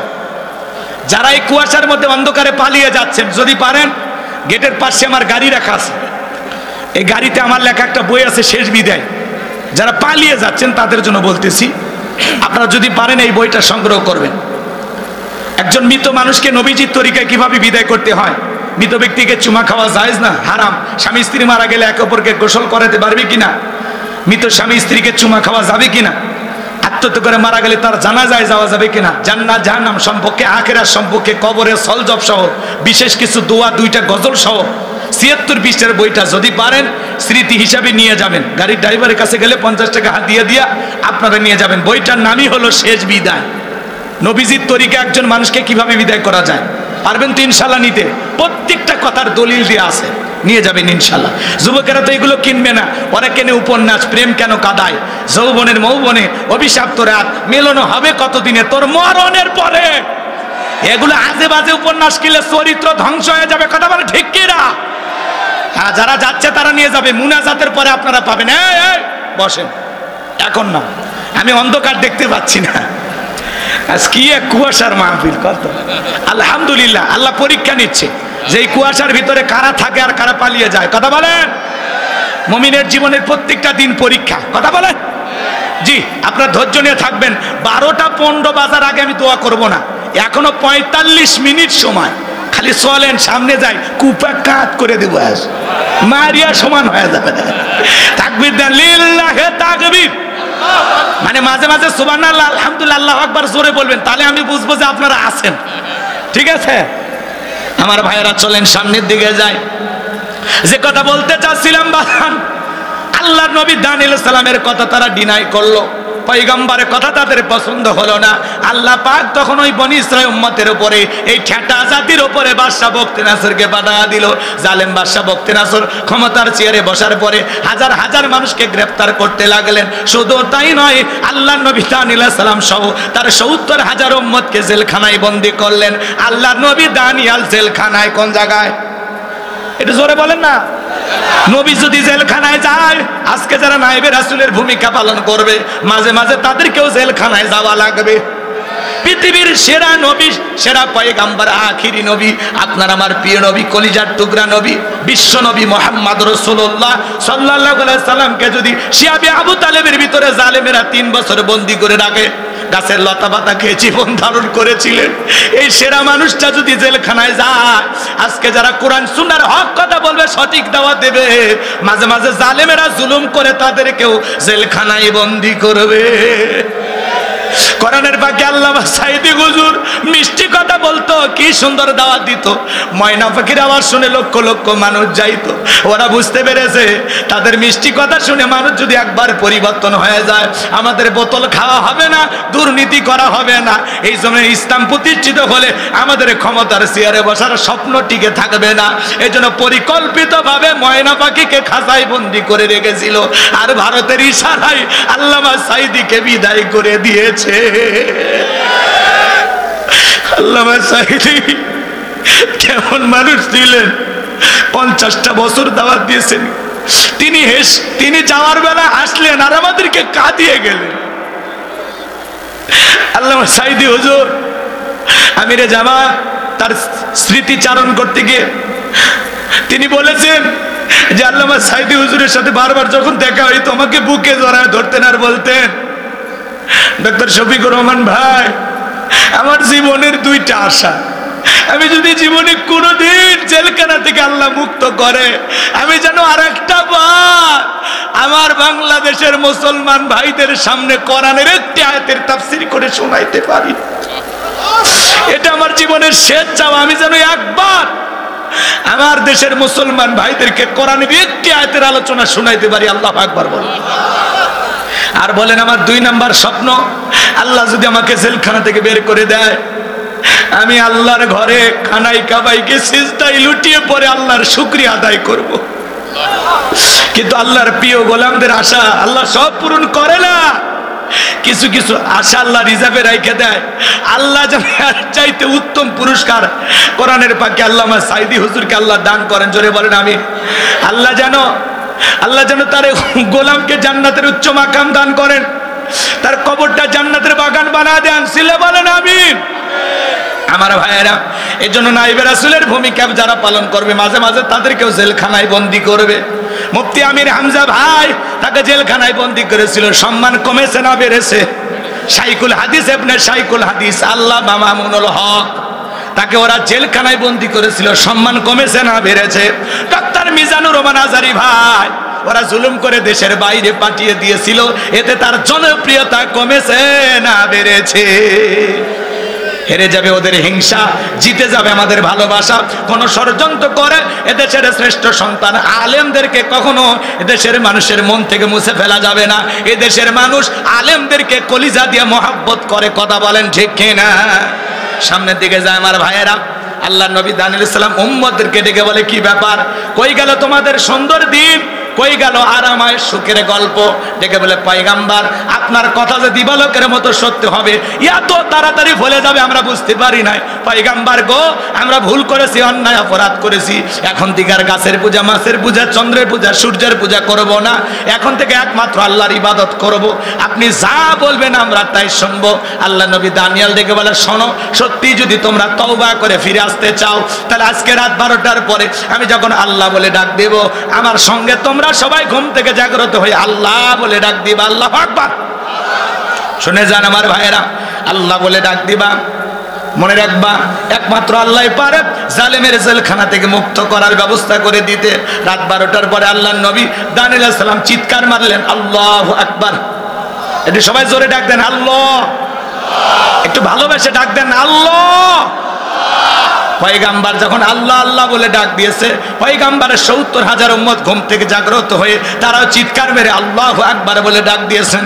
এইবার পয়গাম্বার তাদেরকে নিয়ে কাকুতি মিনতি সহকারে সিজদায় লুটিয়ে পড়ে আল্লাহ তাআলার কাছে দোয়া করতে লাগলেন, আল্লাহ আমার উম্মতেরা ভুল করেছে, তারা নিজেদের ভুল বুঝতে পেরেছে, এখন থেকে তারা আর অন্যায় অপকর্ম করবে না, শিরিক বিদআত করবে না, একমাত্র আপনার ইবাদত করবে। আল্লাহ গো, আপনি আমার উম্মতদেরকে মাফ করে দেন, একমাত্র আপনিই পারেন জালেমের জেলখানা থেকে মুক্ত করার ব্যবস্থা করে দিতে। নবী যখন চোখের পানি ছেড়ে দিয়ে দোয়া করে, আল্লাহ ডেকে বলে, পয়গাম্বার আর কান্না করতে হবে না, আমি আল্লাহ ওয়াসিরাই বাদশা বখতে নাসরের জেলখানা থেকে তোমাদেরকে মুক্ত করার ব্যবস্থা করে দেব ইনশাআল্লাহ। আল্লাহু আকবার বলেন। আমার আল্লাহ বলেন, অবশ্যই আমি আল্লাহ তোমাদেরকে মুক্ত করার ব্যবস্থা করে দেব। আমার ভাইয়েরা, ওই রাত্রিতে আল্লাহ রাব্বুল আলামিন জালেম বাদশা বখতে নাসরকে এমন একটা মারাত্মক স্বপ্ন দেখায় দিয়েছেন, স্বপ্ন দেখে বাদশা বখতে নাসর ঘুম থেকে চিৎকার মেরে উঠছেন। আশেপাশের নিরাপত্তা কর্মীরা দৌড়ে আসলেন, চিৎকার মেরে ডেকে বলেন, এদিক খেয়াল কর, চিৎকার মেরে ডেকে বলেন, নেতা এত জোরে চিৎকার মারলেন, ব্যাপারটা কি? বলে, আমার চেহারার দিকে তাকায় দেখো, আমি কি কারণে চিৎকার মারছি, তোমরা কি বুঝতে পারো নাই? কয়, না বুঝতে পারি নাই। বলে, আমি একটা মারাত্মক ভয়ঙ্কর স্বপ্ন দেখেছি, এই স্বপ্নের কি হয়েছে? সমস্যা কষে কষ্ট হচ্ছে, কাপাকাপি করে না, বসো বসো, রাগ করেন আপনারা, রাগ করেন ভাই, দোয়া করবো নাকি? বলেন, অসুস্থ যদি হয়ে যাইতেন, অসুস্থ হইতে পারেন না, তাহলে দোয়া করে বাড়ির যাই, ও শুনবে, শুনবে, আগ্রহ আছে, লিল্লাহে তাকবীর। শোনেন শোনেন, সামনের দিকে গেলে মজা পাবেন। হ্যাঁ, এদিকে খেয়াল করে শোনেন বাজান গো আমার। এইবার বাদশা বখতে নাসর ডেকে বলে, আমি একটা ভয়ঙ্কর স্বপ্ন দেখেছি, এই দেশের যত স্বপ্নের তাবির কারো কাছে স্বপ্নের ব্যাখ্যা বলতে পারে সবাইকে আমার দরবারে নিয়ে আসো, আমি স্বপ্নের কথা বলবো আর তাদেরকে স্বপ্নের ব্যাখ্যা বলতে হবে। এইবার পরের দিন সকালবেলা হাজার হাজার লোক বাদশার দরবারে হাজির হয়ে গেল। জালেম বাদশা বখতে নাসর যখন স্বপ্নের কথা বলতে যাবে, গতকাল রাত্রে কি যেন স্বপ্ন দেখলাম, আর বলতে পারে না, সমস্ত স্বপ্নের কথা ভুলিয়ে দিলেন তিনি কে?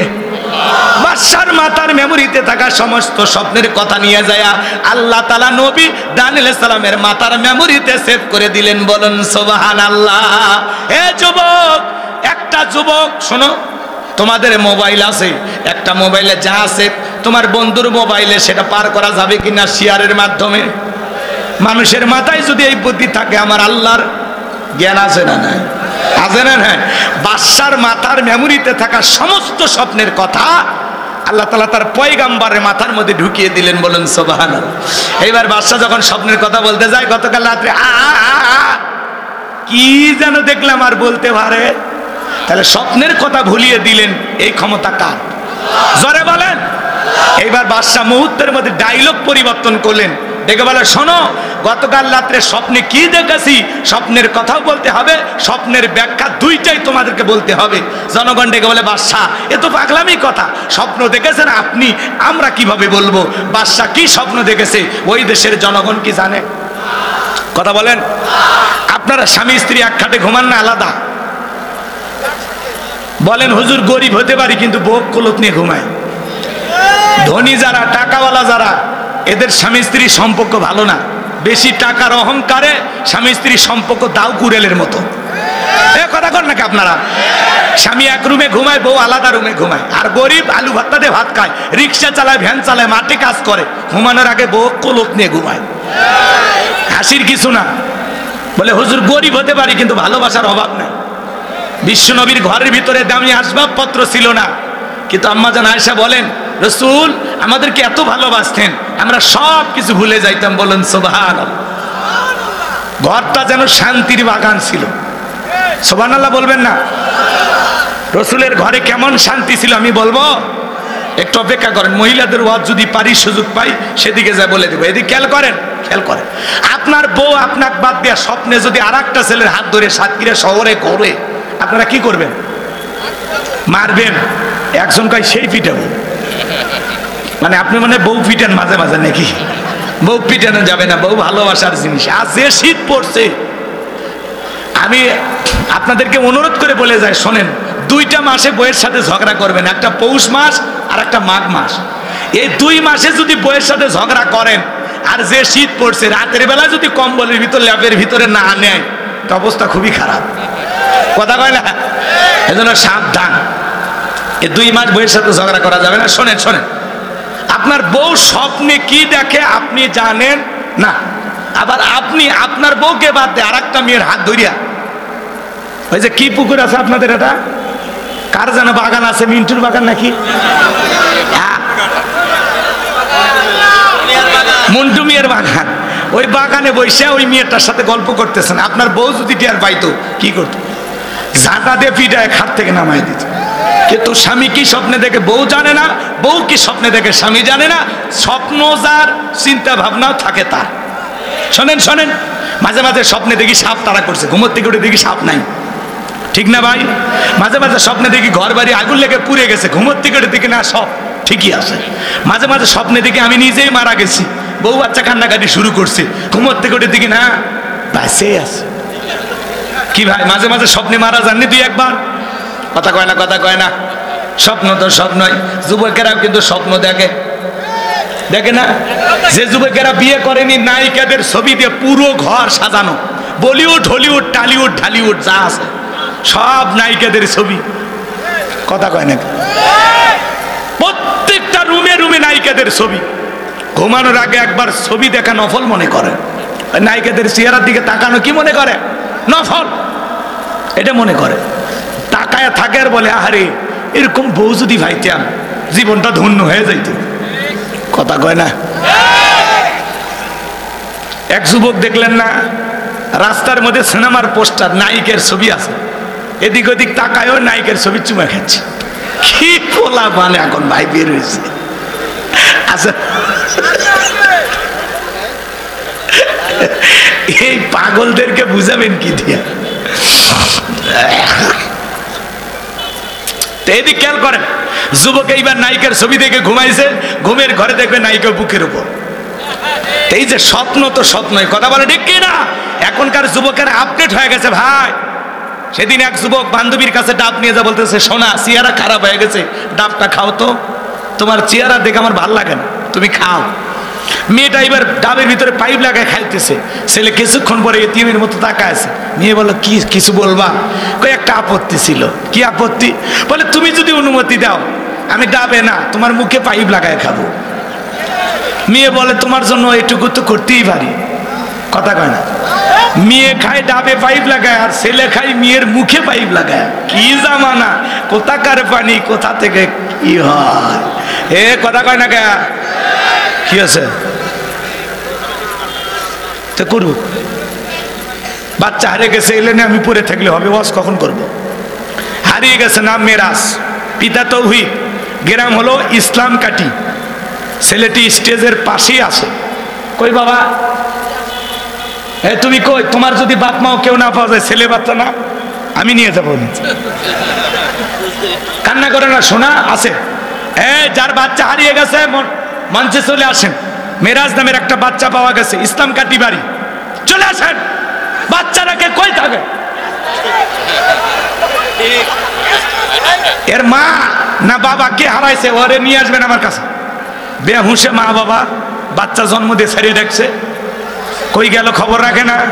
কথাকার হালকা দিলাম যাতে এরপরে বাচ্চা যান না হারা। পাওয়া গেছে, ওর আব্বা আইছে। ওই ছেলে কার সাথে আসছে শোনেন। এই পাওয়া যাবে, এটা মেরাজের মাস চলতেছে না, হ্যাঁ রজব মাস, মেরাজ হাইরিছে, মেরাজ আছে আমাদের কাছে। চলেন আমার ভাইয়েরা, লম্বা করার কোনো সুযোগ নাই। হে যুবকের দল, তোমরা একটু ভালো হয়ে যাও। আজকে যুব সমাজ সবচেয়ে খারাপ হওয়ার পিছনে একমাত্র কারণ হলো যুবকদের হাতে হাতে টাচ মোবাইল। এই মোবাইলের ওজন কম, কিন্তু মোবাইলের মাধ্যমে পাপের ওজনটা কম না বেশি? ঘরে দরজা লাগাইয়া মা বাবার চোখকে ফাঁকি দিয়া কম্বলের ভিতরে ঢুকে, ল্যাপের ভিতরে ঢুকে মোবাইলে অশ্লীল ভিডিও দেখে, উল্টা পাল্টা ফ্রি ফায়ার, পাবজি, কথা কয় না কে? আবার আইপিএল, বিপিএল, সিপিএল বাজি, কথা কয় না কে? আপনাদের ছেলেরা এরকম খারাপ না। মা বাবার যখন দরজায় নক করে, এত রাতে তোর ঘরে আলো জ্বলে কেন? তখন বলে বাংলাদেশের স্বাধীনতার যুদ্ধ হয়েছে 1971 সালে, তখন পড়ার ভান করে, কথা কয়। আবার পিতা মাতা চলে যায়, আবার মোবাইলে উল্টা পাল্টা ভিডিও দেখে। এরকম যুবক আছে না নাই? হে যুবক, একা একা রুমের ভিতরে ভিডিও দেখতে পারো, কিন্তু মনে রাখবা পৃথিবীর সবার চোখকে ফাঁকি দিতে পারবা, আল্লাহর কুদরতি চোখকে ফাঁকি দেওয়া সম্ভব। এই মোবাইলের ওজন কম, কিন্তু মোবাইলের মাধ্যমে পাপের ওজন কম না বেশি? জোরে বলেন, জোরে বলেন। দেশে মোবাইল আইছে, চিঠি বন্ধ হইয়াছে, দিওয়ানা বানাইছে, পোলা মাইয়ার মনের কথা ভাসে বাতাসে। আমি কি বলবো? যুবক চলবে? তাহলে বলো চলবে, চলবে, চলবেই তো। আমি জানি তোমরা খুশি আছো না? দেশে মোবাইল আইছে, চিঠি বন্ধ হইয়াছে, দিওয়ানা বানাইছে, পোলা মাইয়ার মনের কথা ভাসে বাতাসে। ও দেখো পোলা পানের মন বাদা ফেসবুকে এখন, ও দেখো পোলা পানের মন বাদা ফেসবুকে এখন, মোবাইলে চ্যাটিং কইরা কাটায় সারাক্ষণ। এই মোবাইল পাইয়া দেখো মদনের মাইয়া, এই মোবাইল পাইয়া দেখো মদনের মাইয়া কি কাণ্ড ঘটাইছে, স্বামী সংসার রাইখা নাকি পালাইয়া গেছে, সে যে স্বামী সংসার রাইখা নাকি পালাইয়া গেছে। 2 বাচ্চার মা, 4 বাচ্চার মা পরকীয়া প্রেম করে স্বামী সন্তান রাইখা আর একটা পুরুষের হাত ধরে পালিয়ে যায়। যেই নারী সন্তান রেখে, স্বামী রেখে আর একটা ছেলের হাত ধরে পালিয়ে যেতে পারে, ওটা নারী না, ওটা পাশানি, ডাইনি। নারী দেখতে অঞ্চলে দেখেন খালি মেয়ে মানুষই। এই কোন ছেলে কোন মহিলার বাড়ি গেছে বিয়ে করার জন্য, তো তোরা আসিস কে? এই মহিলারা, কথা কর, তোরা কেমনে আসিস? এই নারী, তোরা কেমনে আর একটা ছেলের বাড়িতে এসে বলিস অমুককে আমি বিবাহ করব? তোমার বাড়ি কই? কই জামালপুর। তুমি সাতক্ষীরা কেন মা? বলে আপনাদের এলাকার বল্টু। কি করছে? বলে মোবাইলে একাধিকবার আমাদের কথা হয়েছে, ওর সাথে আমার প্রেম, আমরা স্বামী স্ত্রীর মতো হোটেলে। আর কি করছে আমি বলবো না। ওই যে কয়েক জোড়া ছেলেটা ধরা পড়ছে, দেখলা না কি করছে? বিয়ে পড়ায় দিছে। কথা কার? হ্যাঁ, এরকমই সিস্টেম চালু করা লাগবে। দুইটাই বিয়ে, কথা কর। টাইম পাস করবা, বিয়ে করবা না, আগে বিয়ে কর, কথা কন। রাগ করেন না, আমার কথায় বিরক্ত হয় না। আমি একটু খাস বাংলা কথা বলি, এটা ওয়াজ না, এটা ওয়াশ, কথা কন। সব হুজুর যদি সব ওয়াজ করে, এলে ওয়াজ কে করবি? রাগ করতেছেন নাকি আপনারা? এই জন্য মা বোনদেরকে বলবো, মা খবরদার মা, স্বামীর সংসার ফেলাইয়া আর একটা পুরুষের হাত ধইরো না। কথা বলে কে বলতেছে, মা তুমি এখানে কেন? বলে আমি এই ছেলেকে বিবাহ করব। তো তোমার আগের স্বামী কয় ডিভোর্স দিছি, বাচ্চার কয় 2-3টা আছে, মার কাছে রেখে এসেছে। এখন তোমার কি দাবি? বলে এই ছেলে বিয়ে না করলে আমি আদের রশি নিয়ে আসছি, মরে যাবো। আর সেদিন এক মহিলা রশি নিয়ে আসছে, এই রশি দিয়ে গলার দড়ি দিয়ে মেরে দাও। আরে কি জামানা! ও মা, কেমনি তুমি এই কথাগুলো বলতে পারো যে এই ছেলে আমাকে ভালোবাসে, তার বাচ্চা আমার পেটে? এই কথা বলার আগে তোর লজ্জা করলো না? কেমনি পারলি মা বিয়ের আগে একটা ছেলের সাথে নিজের জীবনের সবটুকু দিয়ে সম্পর্কটা করতে? নিজেকে এত সস্তা বানায় না মা, তোমার অনেক দাম, অনেক সম্মান। মা নিজের ভিতরের কভারটা ঠিক রাখো, পর্দাটা ঠিক রাখো। কথা কর না কে? নারীর সম্মান মর্যাদা থাকবে তখনই পর্দা মানিয়ে চলবে। যখনই নারী পর্দা থেকে নিজেকে মানুষের সামনে ওপেন করেছে, তখন থেকে নারীর দাম কমে গেছে। এজন্য মা পর্দায় থাকো মা। আল্লাহর এই বিধানকে বিধানগুলি দেখায় না। আল্লাহ তোমাদের জন্য পর্দা ফরজ করে দিয়েছেন। অকরনা ফি বুয়ুতিকুন্না ওয়ালা তাবাররাজনা তাবাররুজাল জাহিলিয়াতিল উলা। নারীরা তোমরা ঘরের ভিতরে অবস্থান করো, খবরদার জাহিলিয়াতের যুগের মেয়েদের মতো নোংরা অশ্লীল পোশাক পরে নিজের দেহকে প্রদর্শন করো না। আল্লাহু আকবার বলেন। নারীদের অনেক দাম, অনেক মর্যাদা, অনেক সম্মান। কথা বলেন ঠিক কিনা? ইসলামের প্রথম শহীদ হয়েছিল একজন নারী, নাম কি? কথা বলেন। তাহলে তারা ইসলামের জন্য জীবন দিয়ে শহীদ হয়ে যায়, আর এরা প্রেম করে শহীদ হচ্ছে, পরকীয়া করে শহীদ হচ্ছে। কথা কন। মা বোনদের বলে যাই, মা শোনো, হযরতে সুমাইয়া তার ছেলের নাম হলো আম্মার। 2 জন কালেমা পড়ে মুসলমান হয়েছে। আবু জেহেলের সাথে সাক্ষাৎ হয়ে গেল। আবু জেহেল ডেকে বলে, আম্মার তুমি নাকি মুসলমান হয়েছো? সুমাইয়া তুমিও নাকি মুসলমান হয়েছো? তারা তখন ডেকে বলে, হ্যাঁ, মিথ্যা কথা বলবো না, আমরা বিশ্ব নবীর কাছে কালেমা পড়ে মুসলমান হয়েছি। আবু জেহেল ডেকে বলে, তোমরা কি জানো এর কত বড় ভয়ঙ্কর শাস্তি হতে পারে? সুমাইয়া ডেকে বলে, আবু জেহেল ভয় দেখায় কোনো লাভ নাই, আমরা ইসলামের জন্য জীবন দিতে রাজি আছি। বলেন আল্লাহু আকবার। এইবার আবু জেহেল তাদের মা ছেলে 2 জনকে ধরলেন, 2টা খুঁটির সাথে বাঁধলেন। আম্মারের কাছে যা বলে, আম্মার রে, এখনো যদি তোর চোখের সামনে তোর মার কাপড়টা ধরে টান দিয়ে ল্যাংটা বানায় দেই, বলতো কালেমা ছাড়বি কিনা? কেমন হবে? আম্মা চুপচাপ আছে, কোনো কথা বলে না। সুমাইয়া ডেকে বলে, আমার সন্তান, খবরদার খবরদার, বেঈমানদের কথা ঈমান ছাড়বি না। এইবার আবু জেহেল চলে আসলো, এক টানে হযরতে সুমাইয়ার দেহ থেকে কাপড় খুলে সবার সামনে উলঙ্গ করলেন। আম্মার দেখতে চাই না, মাথাটা নত হয়ে আছে। আবু জেহেল ডেকে বলে, এই যুবকেরা, আম্মারের মাথাটা উঁচু করো। কাফেররা আম্মারের মাথাটা ধরে উঁচু করে। আম্মার চক্ষু বন্ধ করে আছে। হযরতে সুমাইয়া ডেকে বলে, ও আমার সন্তান, বেঈমানদের কথা ঈমান ছাড়বা না।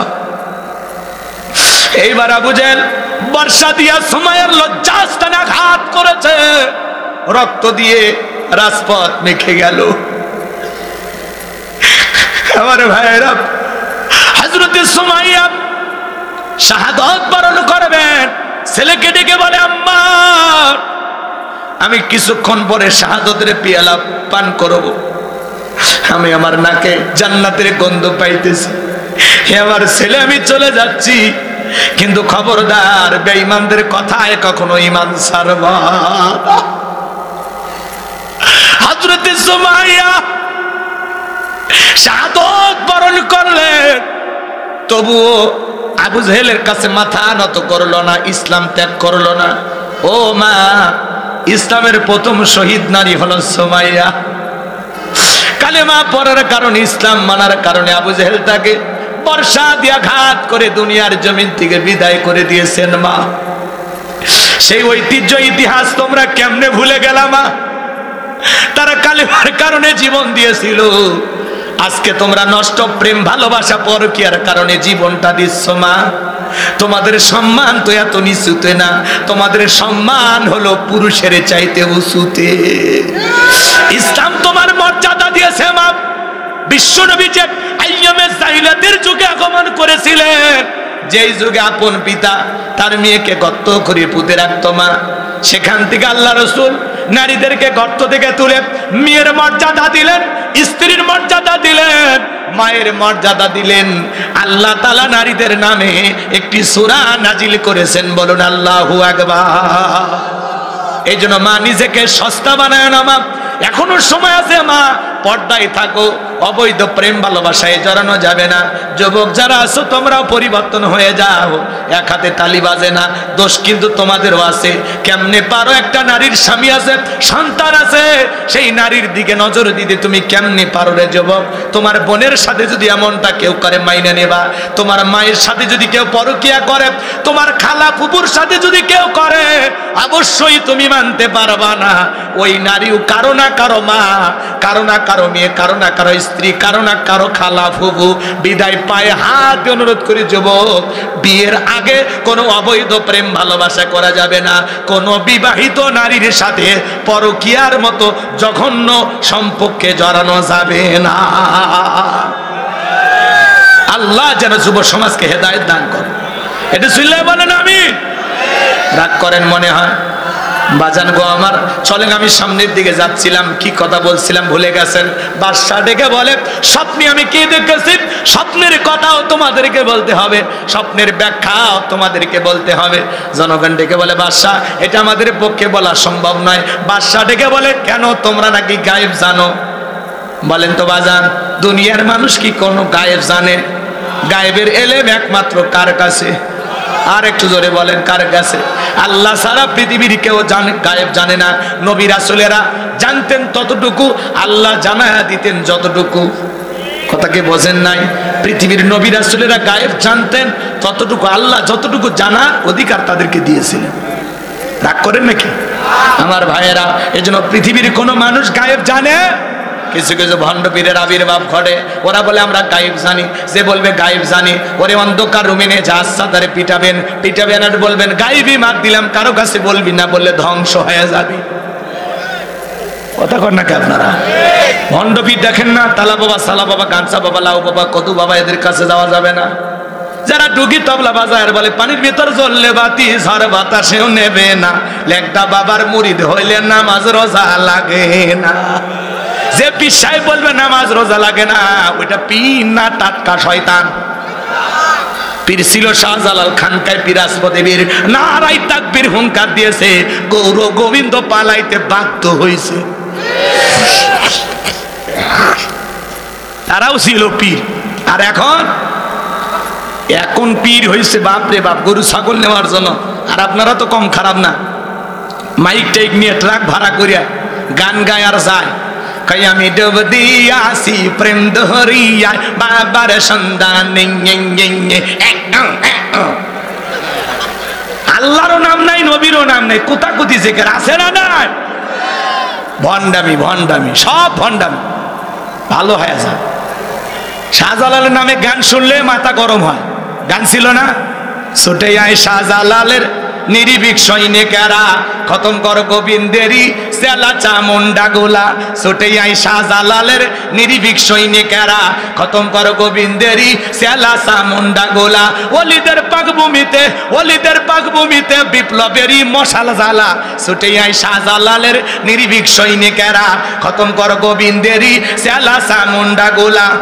শাহজালালের স্বপ্ন ছিল আল কোরআনের জ্বলবে আলো। মারহাবা কর।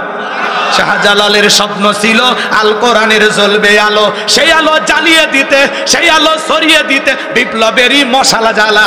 ছুটে আয় শাহজালালের নির্ভীক সৈনিকেরা, খতম কর গোবিন্দেরই সেলা চামুন্ডা গুলা। জোরে বলেন মারহাবা। আর এরা গাজার কলকিতে টান মারে, এমন গাজা খায়, মোজদারি লাল বানাইছে, টস টাইপের মুখ কই খুঁজে পাওয়া যায় না। গাঁজা খায় কলকি টান মেরে ধুয়ে ছেড়ে দেয়। রাস্তাঘাটে পুলিশও ঘোরাঘুরি করে আর বলে মনে হয় ওরসের রান্না চলছে। কথা কয় না কে? আর ওরা আবার গান বানাইছে, কয় ধরো কলকি মারো টান, গাঞ্জা বাবার আসে কান, মরিয়া গেলে সঙ্গে কিছুই যাবে না। ইল বাবা, আছে না নাই ভণ্ড? খবরদার বাজান, এই ভণ্ডদের কাছে যাওয়া যাবে না, মনে যেন থাকে। ওয়াকুনু মা'আস সাদিকিন, আল্লাহ বলে তোমরা সত্যবাদীদের সঙ্গী হও। যে পীরের পা থেকে মাথা পর্যন্ত নবীর সুন্নাত দিয়ে ঢাকা, যার চেহারার দিকে তাকালে আল্লাহর কথা স্মরণ হয়, এমন হক্কানি আল্লাহওয়ালা যেখানে আমরা আছি, আর ভণ্ড পীর যেখানে আমরা নাই, খবরদার ভালো হয়ে যা। ওদের দরবারে মহিলারা পর্যন্ত যায়, লেখা আছে পবিত্র ওরস শরীফ দোয়া মাহফিল, আর সেখানে শিল্পী যায় উদাসীন শারমিন, যায়া মাইক ধরে বলে তালা খুলা দে বাসা ভাই, তালা খুইলা দে, রহমতেরই চাবি দিয়া তালা খুইলা দে দে দে। রাত 2টার দিকে কিসের তালা খুলবে, কিসের দোকান আছে? আর এগুলো হলো বেহায়ামি, নষ্টামি, ভণ্ডামি। কথাগণ, আল্লাহ যেন এই সমস্ত ভণ্ডদের ভণ্ডামি থেকে দেশের মানুষদেরকে হেফাজত করেন। একটু জোরে বলেন আমিন। তাহলে খবরদার, এই ভণ্ডদের কাছে যাওয়া যাবে। আপনাদের সাতক্ষীরা অবশ্য এগুলো চলে না, এইদিকে আছে ভণ্ড পীর। কি কয়? তাহলে তো মারি নাকি আমাকে? কি ভয় আছে? ভয় আছে? তাহলে ভণ্ড পীরের কাছে যাওয়া যাবে? তালা বাবা, সালা বাবা, গানসা বাবা, লাউ বাবা, কদু বাবা, কাপড় পরা নাই, নাম দিচ্ছেন ল্যাংটা বাবা, এই ভণ্ডদের কাছে যাওয়া যাবে না, মনে যেন থাকে। ইসলামে কোনো ভণ্ড পীর জায়গা, ইসলামের ভিতরে কোনো ভণ্ডামির জায়গা মনে থাকবে। এইবার বাদশা ডেকে বলে, কেন তোমরা নাকি গায়েব জানো? ডেকে বলে, বাদশা আমাদের পক্ষে স্বপ্নের ব্যাখ্যা, স্বপ্নের কথা দুইটাই বলা সম্ভব নয়। আপনি স্বপ্নের কথা বলবেন, আমরা স্বপ্নের ব্যাখ্যা বলে দেব, কিন্তু আপনি স্বপ্নে কি দেখেছেন এইটা বলার ক্ষমতা আমাদের নাই। বাদশা ডেকে বলে, 7 দিনের আলটিমেটাম দিলাম, 7 দিনের মধ্যে স্বপ্নে আমি কি দেখেছি স্বপ্নের কথাও বলতে হবে, স্বপ্নের ব্যাখ্যাও বলতে হবে। যাও, 7 দিন পরে যদি না বলতে পারো সবাইকে শুলিতে চড়াবো, ফাঁসি দিয়ে মারবো। এই কথা বলে জালেম বাদশা তাদেরকে ছেড়ে দিল। জেলার জেলখানা দিয়ে ঘুরতেছে। আল্লাহর নবী দানিয়েল ডেকে বলে, জেলার এদিকে আসো। দেখে মনে হয় টেনশনে আছে। বলে, হ্যাঁ টেনশনে আছে। কিসের টেনশন? বলে, আমার বাদশা একটা স্বপ্ন দেখেছে, স্বপ্নের কথা বলতে যাবে, স্বপ্নের কথা ভুলে গেছে, আর জনগণকে 7 দিনের সময় বেঁধে দিয়েছে। আল্লাহর নবী দানিয়েল ডেকে বলে, জেলার তোমার বাদশার কানে খবর পৌঁছায়া দাও, তোমার বাদশা স্বপ্নে কি দেখেছে, এই স্বপ্নের ব্যাখ্যাও জানি, স্বপ্নের কথা দুইটাই আমার জানা আছে। চিৎকারে মেরে বলেন মারহাবা। এবার জেলার এক দৌড়ে চলে গেছে বাদশার কাছে, যা বলে, বাদশা জেলখানে একটা কয়েদি আছে, সে আপনার স্বপ্নের কথা জানে, স্বপ্নের ব্যাখ্যাও জানে, আপনার টেনশনে ঔষধ আমি নিয়ে আসছি। বাদশা বক্তে নাসর ডেকে বলে, বাজান কই? বাজানকে আমার কাছে নিয়ে আসো। ঠেলার নাম বাবাজি। এইবার জেলার যা বলে, ও নবী দানিয়েল, বাদশা তোমারে ডেকেছে। বলে, না আমি যাইতে রাজি নাই, আমার একটা শর্ত পূরণ করতে হবে, তারপরে আমি যাব। কি শর্ত? বলে, আমার 70,000 উম্মতকে আগে জেলখানা থেকে বের করে দেওয়া লাগবে, সবার শেষে আমি জেলখানা থেকে বের হব। বলেন আল্লাহু আকবার। নেতৃত্ব যদি শেখা লাগে, নেতাগিরি যদি শেখা লাগে, নবীদের কাছ থেকে শিখতে হবে। বলেন আল্লাহু আকবার। আপনি যাত্রার পিছনে স্লোগান দেন, নেতার মোহাম্মত ভালোবাসা, সাতক্ষীরা শহরে মিছিল করতে গেলেন, নেতা পাশে এক খান ট্যাবলেট খান, ট্যাবলেট খান, ট্যাবলেট খান, যেখানে আমরা আছি সেখানে ট্যাবলেট খান। কবরে তোমরা কেন পড়ে? নেতার মিছিল করতে যায় 105 জনকে ধরে পুলিশ থানায় নিয়ে গেল, নেতা সহ। নেতার তো মামু খালুর অভাব নাই, সকালে জেলখানা ঢুকে বিকেলে বের হয়। কিন্তু আপনি গরিব মানুষ, রিক্সা চালান, ভ্যাল চালান, মাঠে কাজ করেন, একদিন কাজ না করলে আপনার সংসারে আগুন জ্বলে না, চুলে আগুন জ্বলে না, আপনার পরিবারের মুখে খাবার ওঠে না। নেতা যদি ভালো হইতো ডেকে বলতে, শোনো এই গরিব কর্মীরা আমাকে মোহাব্বত করে ভালোবেসে আমার মিছিল করতে আসছে, আমার একটা কর্মী জেলখানায় থাকা অবস্থায় আমি নেতা জেলখানা থেকে বের হব না। এরা হলো সত্যিকার নেতা। আর যে নেতা আপনাকে বিপদে ফেলে তামাশা দেখে, নিজেরটা ভালো বোঝে, ওই নেতার পিছনে স্লোগান দিয়ে লাভ নাই। যে নেতা আপনার দুঃখে কাঁদবে, আপনার সুখে হাসবে, আপনার বিপদে পাশে দাঁড়াবে, 6 মাস আপনার জেল হয়ে গেলে আপনার পরিবারের মুখে খাবার তুলে দিবে, সন্তানদের স্কুলের খরচ দেবে, আপনার পরিবারের লোকের বাজার এনে দেবে। ভালো হয়ে যান, যাত্রার পিছনে লাভ দিন না। লাভ দিয়ে পরিবারের লোকজনকে বিপদে ফেলার দরকার নেই। যেই নেতা আপনার জন্য জীবন দিতে রাজি, আপনিও জীবন দিতে রাজি। কিন্তু যে নেতা আপনাকে বিপদে ফেলে তামাশা দেখে, ওই নেতার দরকার নেই। আপনি বছরের পর বছর জেলখানায় থাকেন, মিথ্যা মামলা দিয়ে ফাঁসায়, কোনোদিন আপনার পরিবারে 2-4 টাকাও দেয় না। এইরকম দল, এইরকম নেতার দরকার নাই। কি যেই দল, যেই নেতা আপনার বিপদে পাশে দাঁড়াবে, আপনার কোনো অঘটন ঘটে গেলেও আপনার পরিবারকে দেখভাল করে রাখবে এমন সমাজ আমাদের দরকার আছে না নাই? এমন দলে এমন নেতা দরকার আছে না নাই? হ্যাঁ, যাত্রার দেখেন না, সব নেতা দেশের বাইরে চলে গেছে, আর জনগণকে বিপদে ফেলে যায়নি। যারা ওই দল করতে অনেকে কষ্টে আছে, অনেক কথা হজম করা লাগে, মেনে নেওয়া লাগে, কিন্তু আমরা তাদেরকে কষ্ট দেব না। যারা অপরাধী এদের বিচার হবে। এমপি মন্ত্রী ফেলে যায়নি, 5-10 কোটি টাকা দামের গাড়িগুলো গ্যারেজে পড়ে আছে, এমপি মন্ত্রী নাই। হাজার হাজার বিঘা জমি জোর করে দখল করছে, গাড়ি বাড়ি পড়ে আছে, জায়গা জমি পড়ে আছে, নেতা না। মন্ত্রীরা সব কোথায় গেল, এমপিরা সব কোথায় গেল, কোথায় কাদের কাকা? ওদের সারা দেশটা এখন লাগে ফাঁকা ফাঁকা। পালাবো না, পালাবো না, পালাবো না, যাই না তাদের দেখা, ওদের সারা দেশটা এখন লাগে ফাঁকা ফাঁকা। আইন মন্ত্রী আটকে গেল আইনেরই ফাঁকে, দাড়ি সারা দরবেশটারে ভণ্ড ভণ্ড লাগে। শুনেছি ভাই কত নেতা নেত্রী খাইতেছে ভাই ডান্ডা, বিচারপতি কালামানিকের ফাটিয়েছে নাকি আন্ডা। এটা আমার খবর না, মিডিয়ার খবর।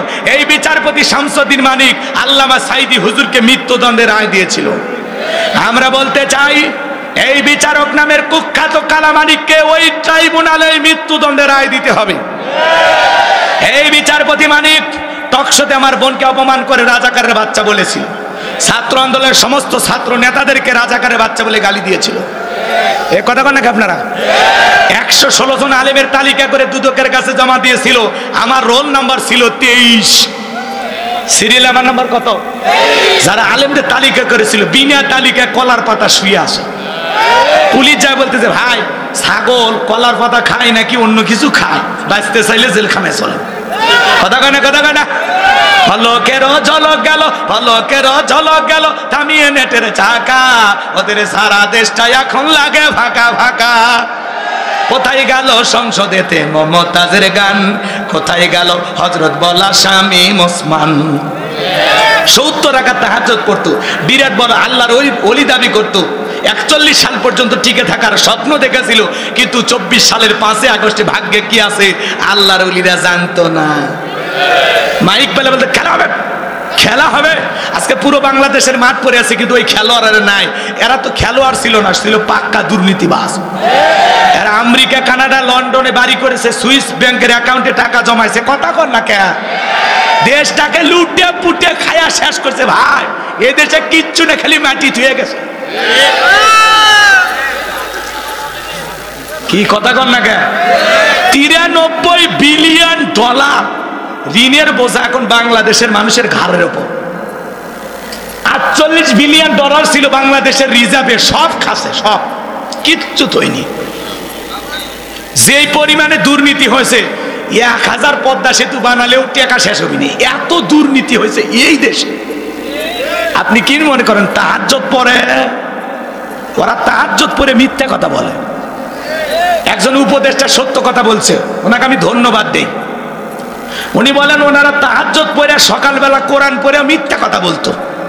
হ্যাঁ, কথা কন, সত্যি ওদের এত মিথ্যা কথা মানুষ বলে, ওনাদেরকে না দেখলে বিশ্বাস হইতো না। কি কথা কয় না কে? কি মায়া লাগে নাকি কারো? 16 বছরের মায়া এখনো কাটেনি। যে মা সন্তানকে ফেলাইয়া চলে যায়, ওই মায়ের মায়া থেকে লাভ নাই। যে মা সন্তানকে বিপদে আগলায় রাখে বুকের ভিতরে, ওইটা হলো মা।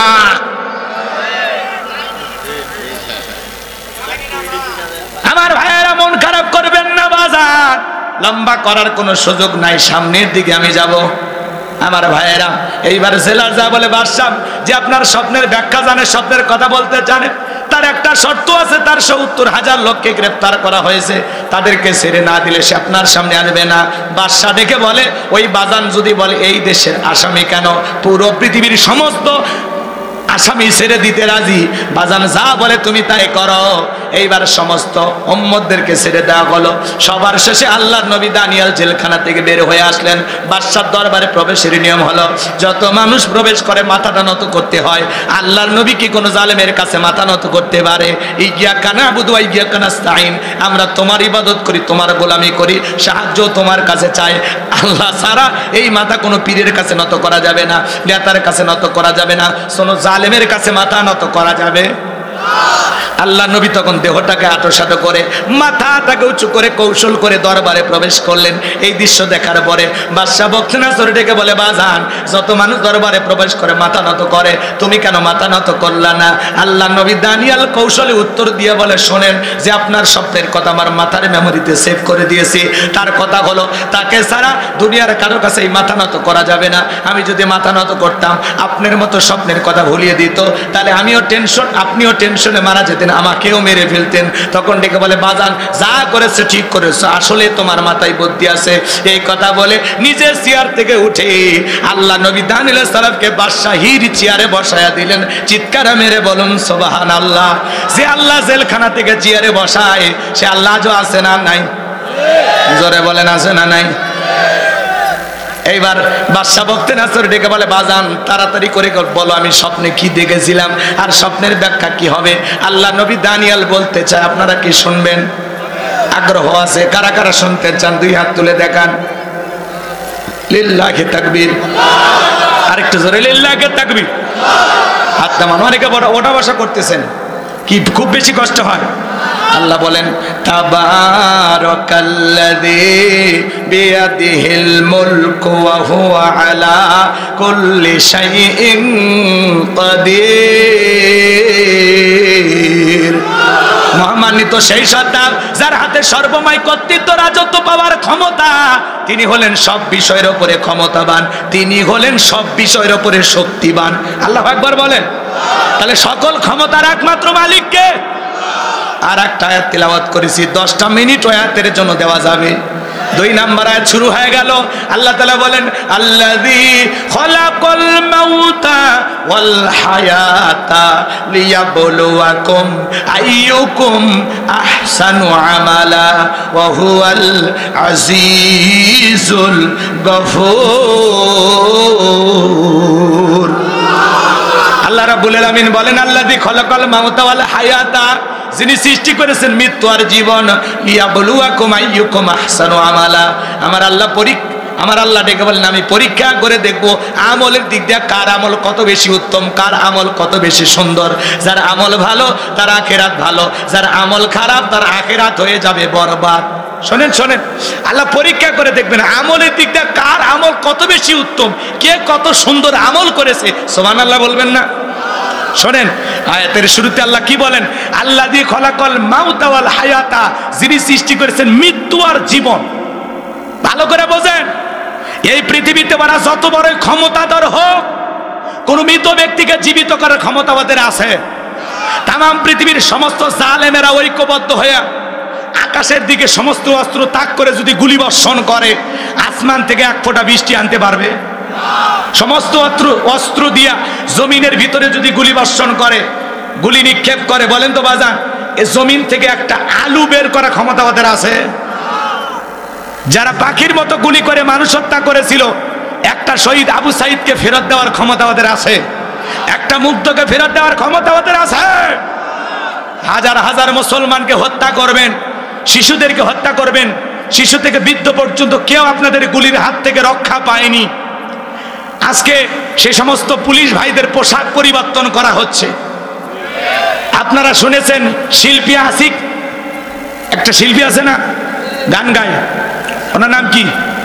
আসিফ আকবর। এই শিল্পী এই পুলিশ আনসার র্যাব তাদের পোশাক দেখে তিনি বলেছেন, এই পোশাক যিনি ডিজাইন করেছেন, এই পোশাকের দায়িত্ব যাদেরকে দেওয়া হয়েছিল এদেরকে অতি দ্রুত গ্রেফতার করা হোক। সামাজিক মাধ্যমে সবাই জোর দাবি করেছেন যে এটা র্যাবের পোশাক হতে পারে না, এটা পুলিশের পোশাক হইতে পারে না, এটা আনসারের পোশাক হতে পারে না।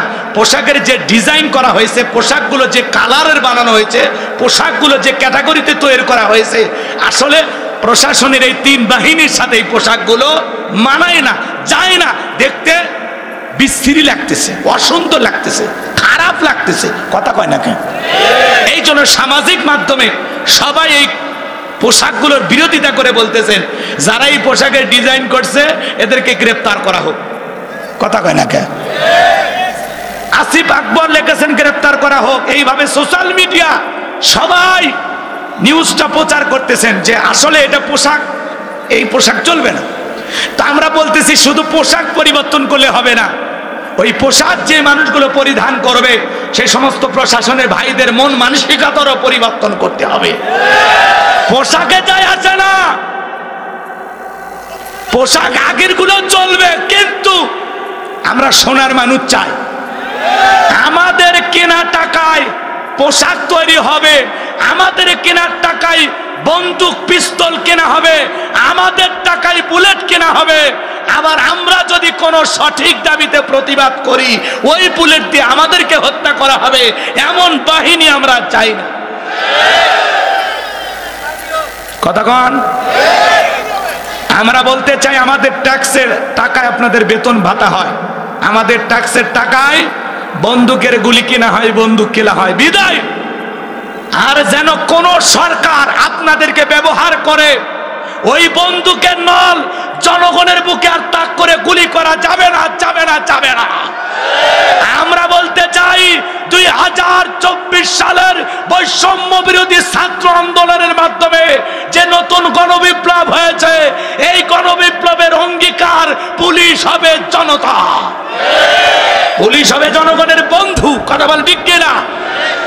যারা অপরাধ করেছে প্রশাসনে থেকে সেই সময়ের পুলিশ প্রধান এবং হাউন আঙ্কেল সহ ওই যে কি যেন কুমার বিপ্লব নাকি বিপ্লব কুমার, এরা সহ সে সময়ের যারা প্রকাশ্যে জনগণকে গুলি করার অর্ডার দিয়েছিলেন, যারা মূল কলকাঠি নেড়েছিলেন, এই সমস্ত অপরাধীকে যেন গ্রেফতার করা হয়, কথা বলে ঠিক কিনা? এছাড়াও যারা হেলমেট বাহিনী হয়ে বিভিন্ন জায়গায় গুলি করেছেন, এই ফুটেজ দেখে দেখে তাদেরকে যেন অতি দ্রুত গ্রেফতার করা হয়। শহীদের রক্তের সাথে বেঈমানি করবেন না, বেঈমানি করলে আপনারা পার পাবেন না। আমরা বলতে চাই অপরাধ যারাই করুক তাদের যেন বিচার বাংলার মাটিতে হয়। শুধু পোশাক পরিবর্তন চাই না, পুলিশের মন মানসিকতারও পরিবর্তন চাই, প্রশাসনের ভাইদের মন মানসিকতার পরিবর্তন চায়। তারা যেন জনগণের সেবক হয়ে কাজ করে, জনগণের বন্ধু হয়ে কাজ করে। আর কোন প্রশাসনের ভাই যেন মিথ্যা মামলা হামলা দিয়া এদেশের নিরপরাধ মানুষকে না ফাঁসায়, গাঞ্জার টুকলা পকেটে দিয়া জোর করে ধরে নিয়ে যা বলবে গাঁজা সহ গ্রেফতার, এগুলো আমরা দেখতে চাই না। মিথ্যা মামলা হামলা এই দেশে আর চলবে না, কথা বল। শুধু পোশাক পরিবর্তন করে কি করবেন?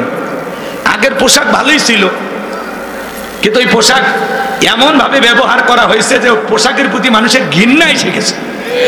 এই জন্য যে নতুন পোশাকের ডিজাইন করা হয়েছে, আমরা বলতেছি এগুলো আরো বেটার করা যায়। বিভিন্ন দেশের পুলিশের পোশাকের সাথে একটু মিল করে বা 19-20 কইরা একটু নতুন কিছু করেন, কথা বলে ঠিক কিনা? তা করেন, বিরক্ত হয়েছেন হইলে আমার কি সমস্যা? তাকবীর দেন, লিল্লাহে তাকবীর। যে পুলিশ ভাইরা গুলি করে মানুষকে হত্যা করেছে, কোন পুলিশ ভাইয়ের ক্ষমতা কি আছে একটা মানুষকে ফেরাই দিতে পারে? আবার অনেক পুলিশ ভাইয়েরা জনগণ তাদেরকে এদিক জনগণ পুলিশ যখন সংঘর্ষ মুখোমুখি, তখন অনেক ক্ষেত্রে পুলিশ ভাইয়েরা মারা গেছে, কথা কয় না? এই পুলিশেরা কিন্তু মেয়ে মানুষের গায়েও হাত দিছিল ওই সময়, কি কায়দায় যে পিটাইছে, ভিডিওগুলো দেখে গা শিরে ওঠে, কষ্ট লাগে, বুকটা ফেটে যায় যে মানুষ এত নিঠুর হয় কেমনি, শুধু চাকরি বাঁচানোর জন্য। আর উপরের চাপে বিবেকের বিরুদ্ধে তারা মানুষের মতো দেখতে, কিন্তু ঠিকই পালিয়ে গেল, আপনাদেরকে রেখে গেল আমাদের কাছে। আমরা তো এখন আপনাদের সাথে খারাপ ব্যবহার করতে পারি না, কারণ আমরা জানি আপনারাও কারো না কারো ভাই, কারো না কারো স্বামী, কারো না কারো সন্তান। এই জন্য আমরা চাই আপনারা একটু পরিবর্তন হন, তওবা করে ফিরে আসেন, কথা বলো ঠিক কিনা? অনেক পুলিশের ভাইয়েরা ফেসবুকে লাইভে এসে তারা কান্নাকাটি করে বলেছেন যে আমাদের কোনো দোষ নাই, স্যার বলেছে যা গুলি করবি, না হলে তোর চাকরি থাকবে না, কথা বোঝেননি? এই জন্য পুলিশ ভাইদেরকে আমরা বলবো আপনারা আমাদের বন্ধু হয়ে আমাদের বুকে ফিরে আসেন।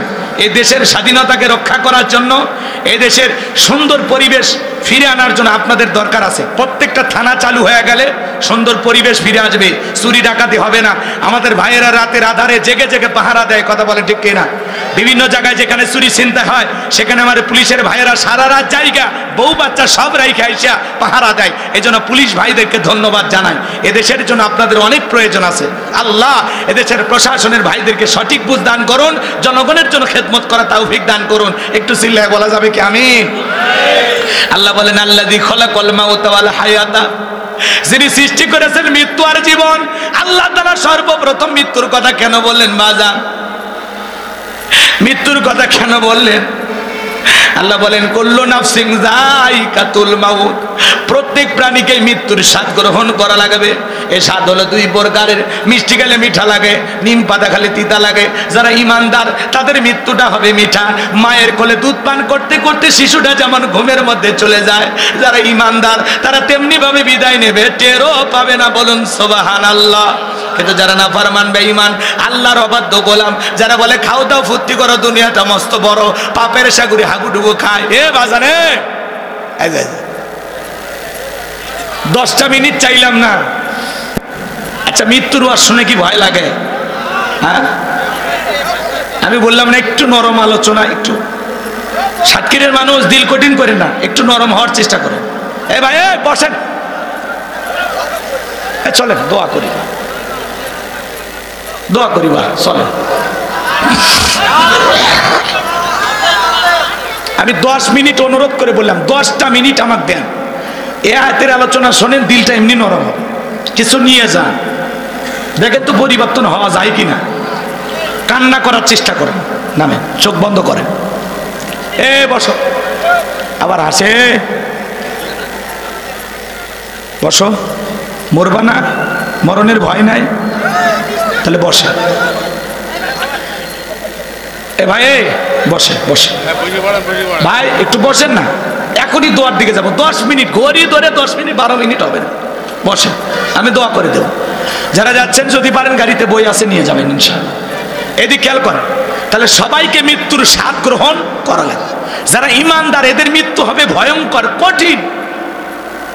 দেখেন না কত মানুষ মৃত্যুর সময় পেশাব পায়খানা করে দেয়, চোখগুলো বড় বড় করে, গালি দিতে দিতে মারা যায়, হাহাকার করে, ওই যে ধরতে আসছে, আমি যাবো না, যা যা যা, আতঙ্কিত হয়। কত মানুষ মৃত্যুর 6 মাস আগে জবানটা বন্ধ হয়ে যায়, সন্তানেরা শরবত বানায় মুখে তুলে দেয়, খাওয়ার শক্তি থাকে না, গালসি বেয়ে বেয়ে পড়ে যায়। সকল ধর্মের মানুষ বিশ্বাস করে মৃত্যু এটা চিরন্তন সত্য। কথা বলেন না আমার ভাইয়েরা? বেঁচে আছি এটাই অস্বাভাবিক, মৃত্যু হবে এটাই স্বাভাবিক। এই দুনিয়া থাকার জায়গা না বাজান, দুনিয়া কাউরে জায়গা দেয় না। আল্লাযী খালাকাল মাউতা ওয়াল হায়াতা, আল্লাহ বলেন যিনি সৃষ্টি করেছেন মৃত্যু আর জীবন। সর্বপ্রথম আল্লাহ মৃত্যুর কথা কেন বলেন বাজান? এই দুনিয়াতে আসার একটা সিরিয়াল আছে, যাওয়ার কিন্তু কোনো সিরিয়াল নাই। দাদা আসছে, দাদার পরে বাবা আসছে, বাবার পরে আমি আসলাম, আমার পরে আমার সন্তান আসলো। কিন্তু যাওয়ার বেলায় দাদার আগে নাতি চলে যায়, বাবার আগে সন্তান চলে যায়, বাবার কাঁধে সন্তানের লাশ। এটা হলো দুনিয়ার সব চাইতে ভারী বোঝা। এই বোঝা বহন করার ক্ষমতা বাবাদের থাকে না। হে যুবক, কবরস্থানের দিকে তাকায় দেখো, তারা তো এই গ্রামে বসবাস করত, কত বৃদ্ধ কবরস্থানে চাইতো, তোমার মতো কত যুবক চাইতো, শিশু চাইতো। হে যুবক, দুনিয়া সাকার জায়গা না, সবাইকে মৃত্যুর স্বাদ গ্রহণ করা লাগবে।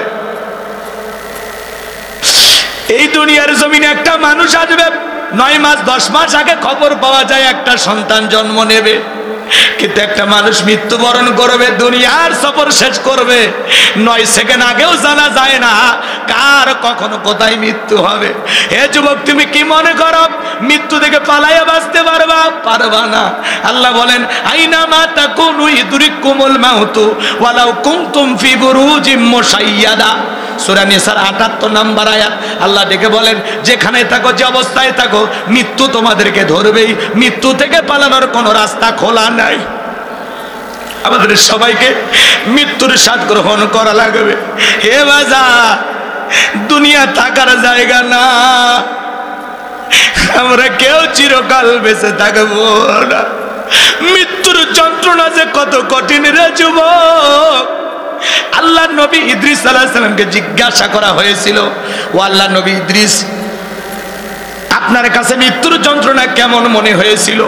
আল্লাহ নবী ইদ্রিস আলাইহিস সালাম ডেকে বলেন, শোনো, জ্যান্ত ছাগলের গা থেকে চামড়া খসাইলে ছাগলটার যেমন কষ্ট হয়, আমার কাছে মৃত্যুর যন্ত্রণা তার চাইতে বেশি কষ্ট করা মনে হয়েছে। মৃত্যুর যন্ত্রণা কত কঠিন, কত ভয়ঙ্কর। এ বাজার, আপনার আমার প্রিয় নবীর ইন্তেকালের সময় নবী আমার দুনিয়া থেকে বিদায় নিয়ে যাবেন, ফাতেমা চোখের পানি ছেড়ে দেওয়া জোরে কান্না করে। নবী আমার ডেকে বলে, মা ফাতেমা, তোর চোখের পানি আমার সহ্য হয় না রে মা, আয় আয়, তোর কানটা আমার মুখের কাছে লাগায় দে। হযরতে ফাতেমা কানটা মুখের কাছে লাগায় দিলেন।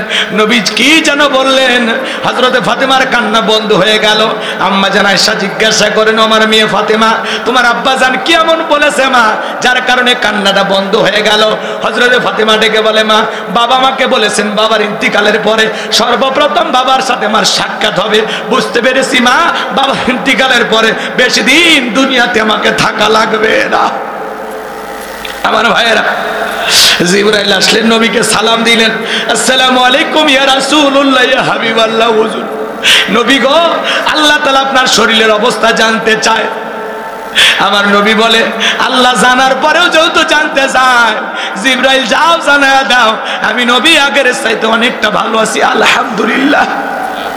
কিছুটা সময় পরে আবার জিবরাইল আসলো, নবীকে ডেকে বলে, নবী, আজকে আসমান থেকে আমি একা আসি নাই, আমার সাথে আর একজন ফেরেশতা এসেছেন যার নাম হলো মালাকুল মউত। যেই মালাকুল মউত দুনিয়ার কারো বাড়িতে ঢোকার পারমিশন লাগে না, অনুমতি লাগে না গো নবী, আপনার অনুমতির অপেক্ষায় দাঁড়িয়ে আছে। নবী আমার অনুমতি দিলেন, মালাকুল মউত ভিতরে প্রবেশ করে নবীজিকে সালাম দিলেন, আসসালামু আলাইকুম ইয়া রাসূলুল্লাহ, ইয়া হাবিবাল্লাহ, হুজুর। নবী আমার সালামের জবাব দিলেন। মালাকুল মউত ডেকে বলে, নবী, আপনি যদি অনুমতি দেন আপনার রূহটা আমি বের করব, আর আপনি যদি অনুমতি না দেন, আমার আল্লাহ বলেছেন, হে মালাকুল মউত, আমার বন্ধু যদি অনুমতি না দেয় এক সেকেন্ড দেরি করবি না, আমার বন্ধুর যতদিন মনে চায় ততদিন দুনিয়ার জমিনে থাকবে। বলুন সুবহানাল্লাহ। আমার নবী বলে, মালাকুল মউত, এরপরে কি আর কোনোদিন আসবি না? মালাকুল মউত ডেকে বলে, নবী, যেহেতু জীবন আছে, আপনার মৃত্যুর স্বাদ তো অবশ্যই আপনাকে একদিন গ্রহণ করতেই হবে। জিবরাইল বলে, নবী, আল্লাহ তাআলা আপনার দিদারের ইন্তজাম করতেছেন। নবী আমার ডেকে বলে, মালাকুল মউত, যেহেতু আরেকবার তোমাকে আসতেই হবে, তাহলে ঠিক আছে, যাও, আর তোমাকে দ্বিতীয়বার কষ্ট করা লাগবে না, আমি তোমাকে অনুমতি দিলাম, তুমি আমার রূহটা বের করতে পারো। এইবারে মালাকুল মউত বিশ্ব নবীর রূহটা বের করার জন্য যখন বুকের উপরে হাত রেখে দিয়েছে, নবী আমার দুই চোখের পানি ছেড়ে দিয়ে কাঁদে।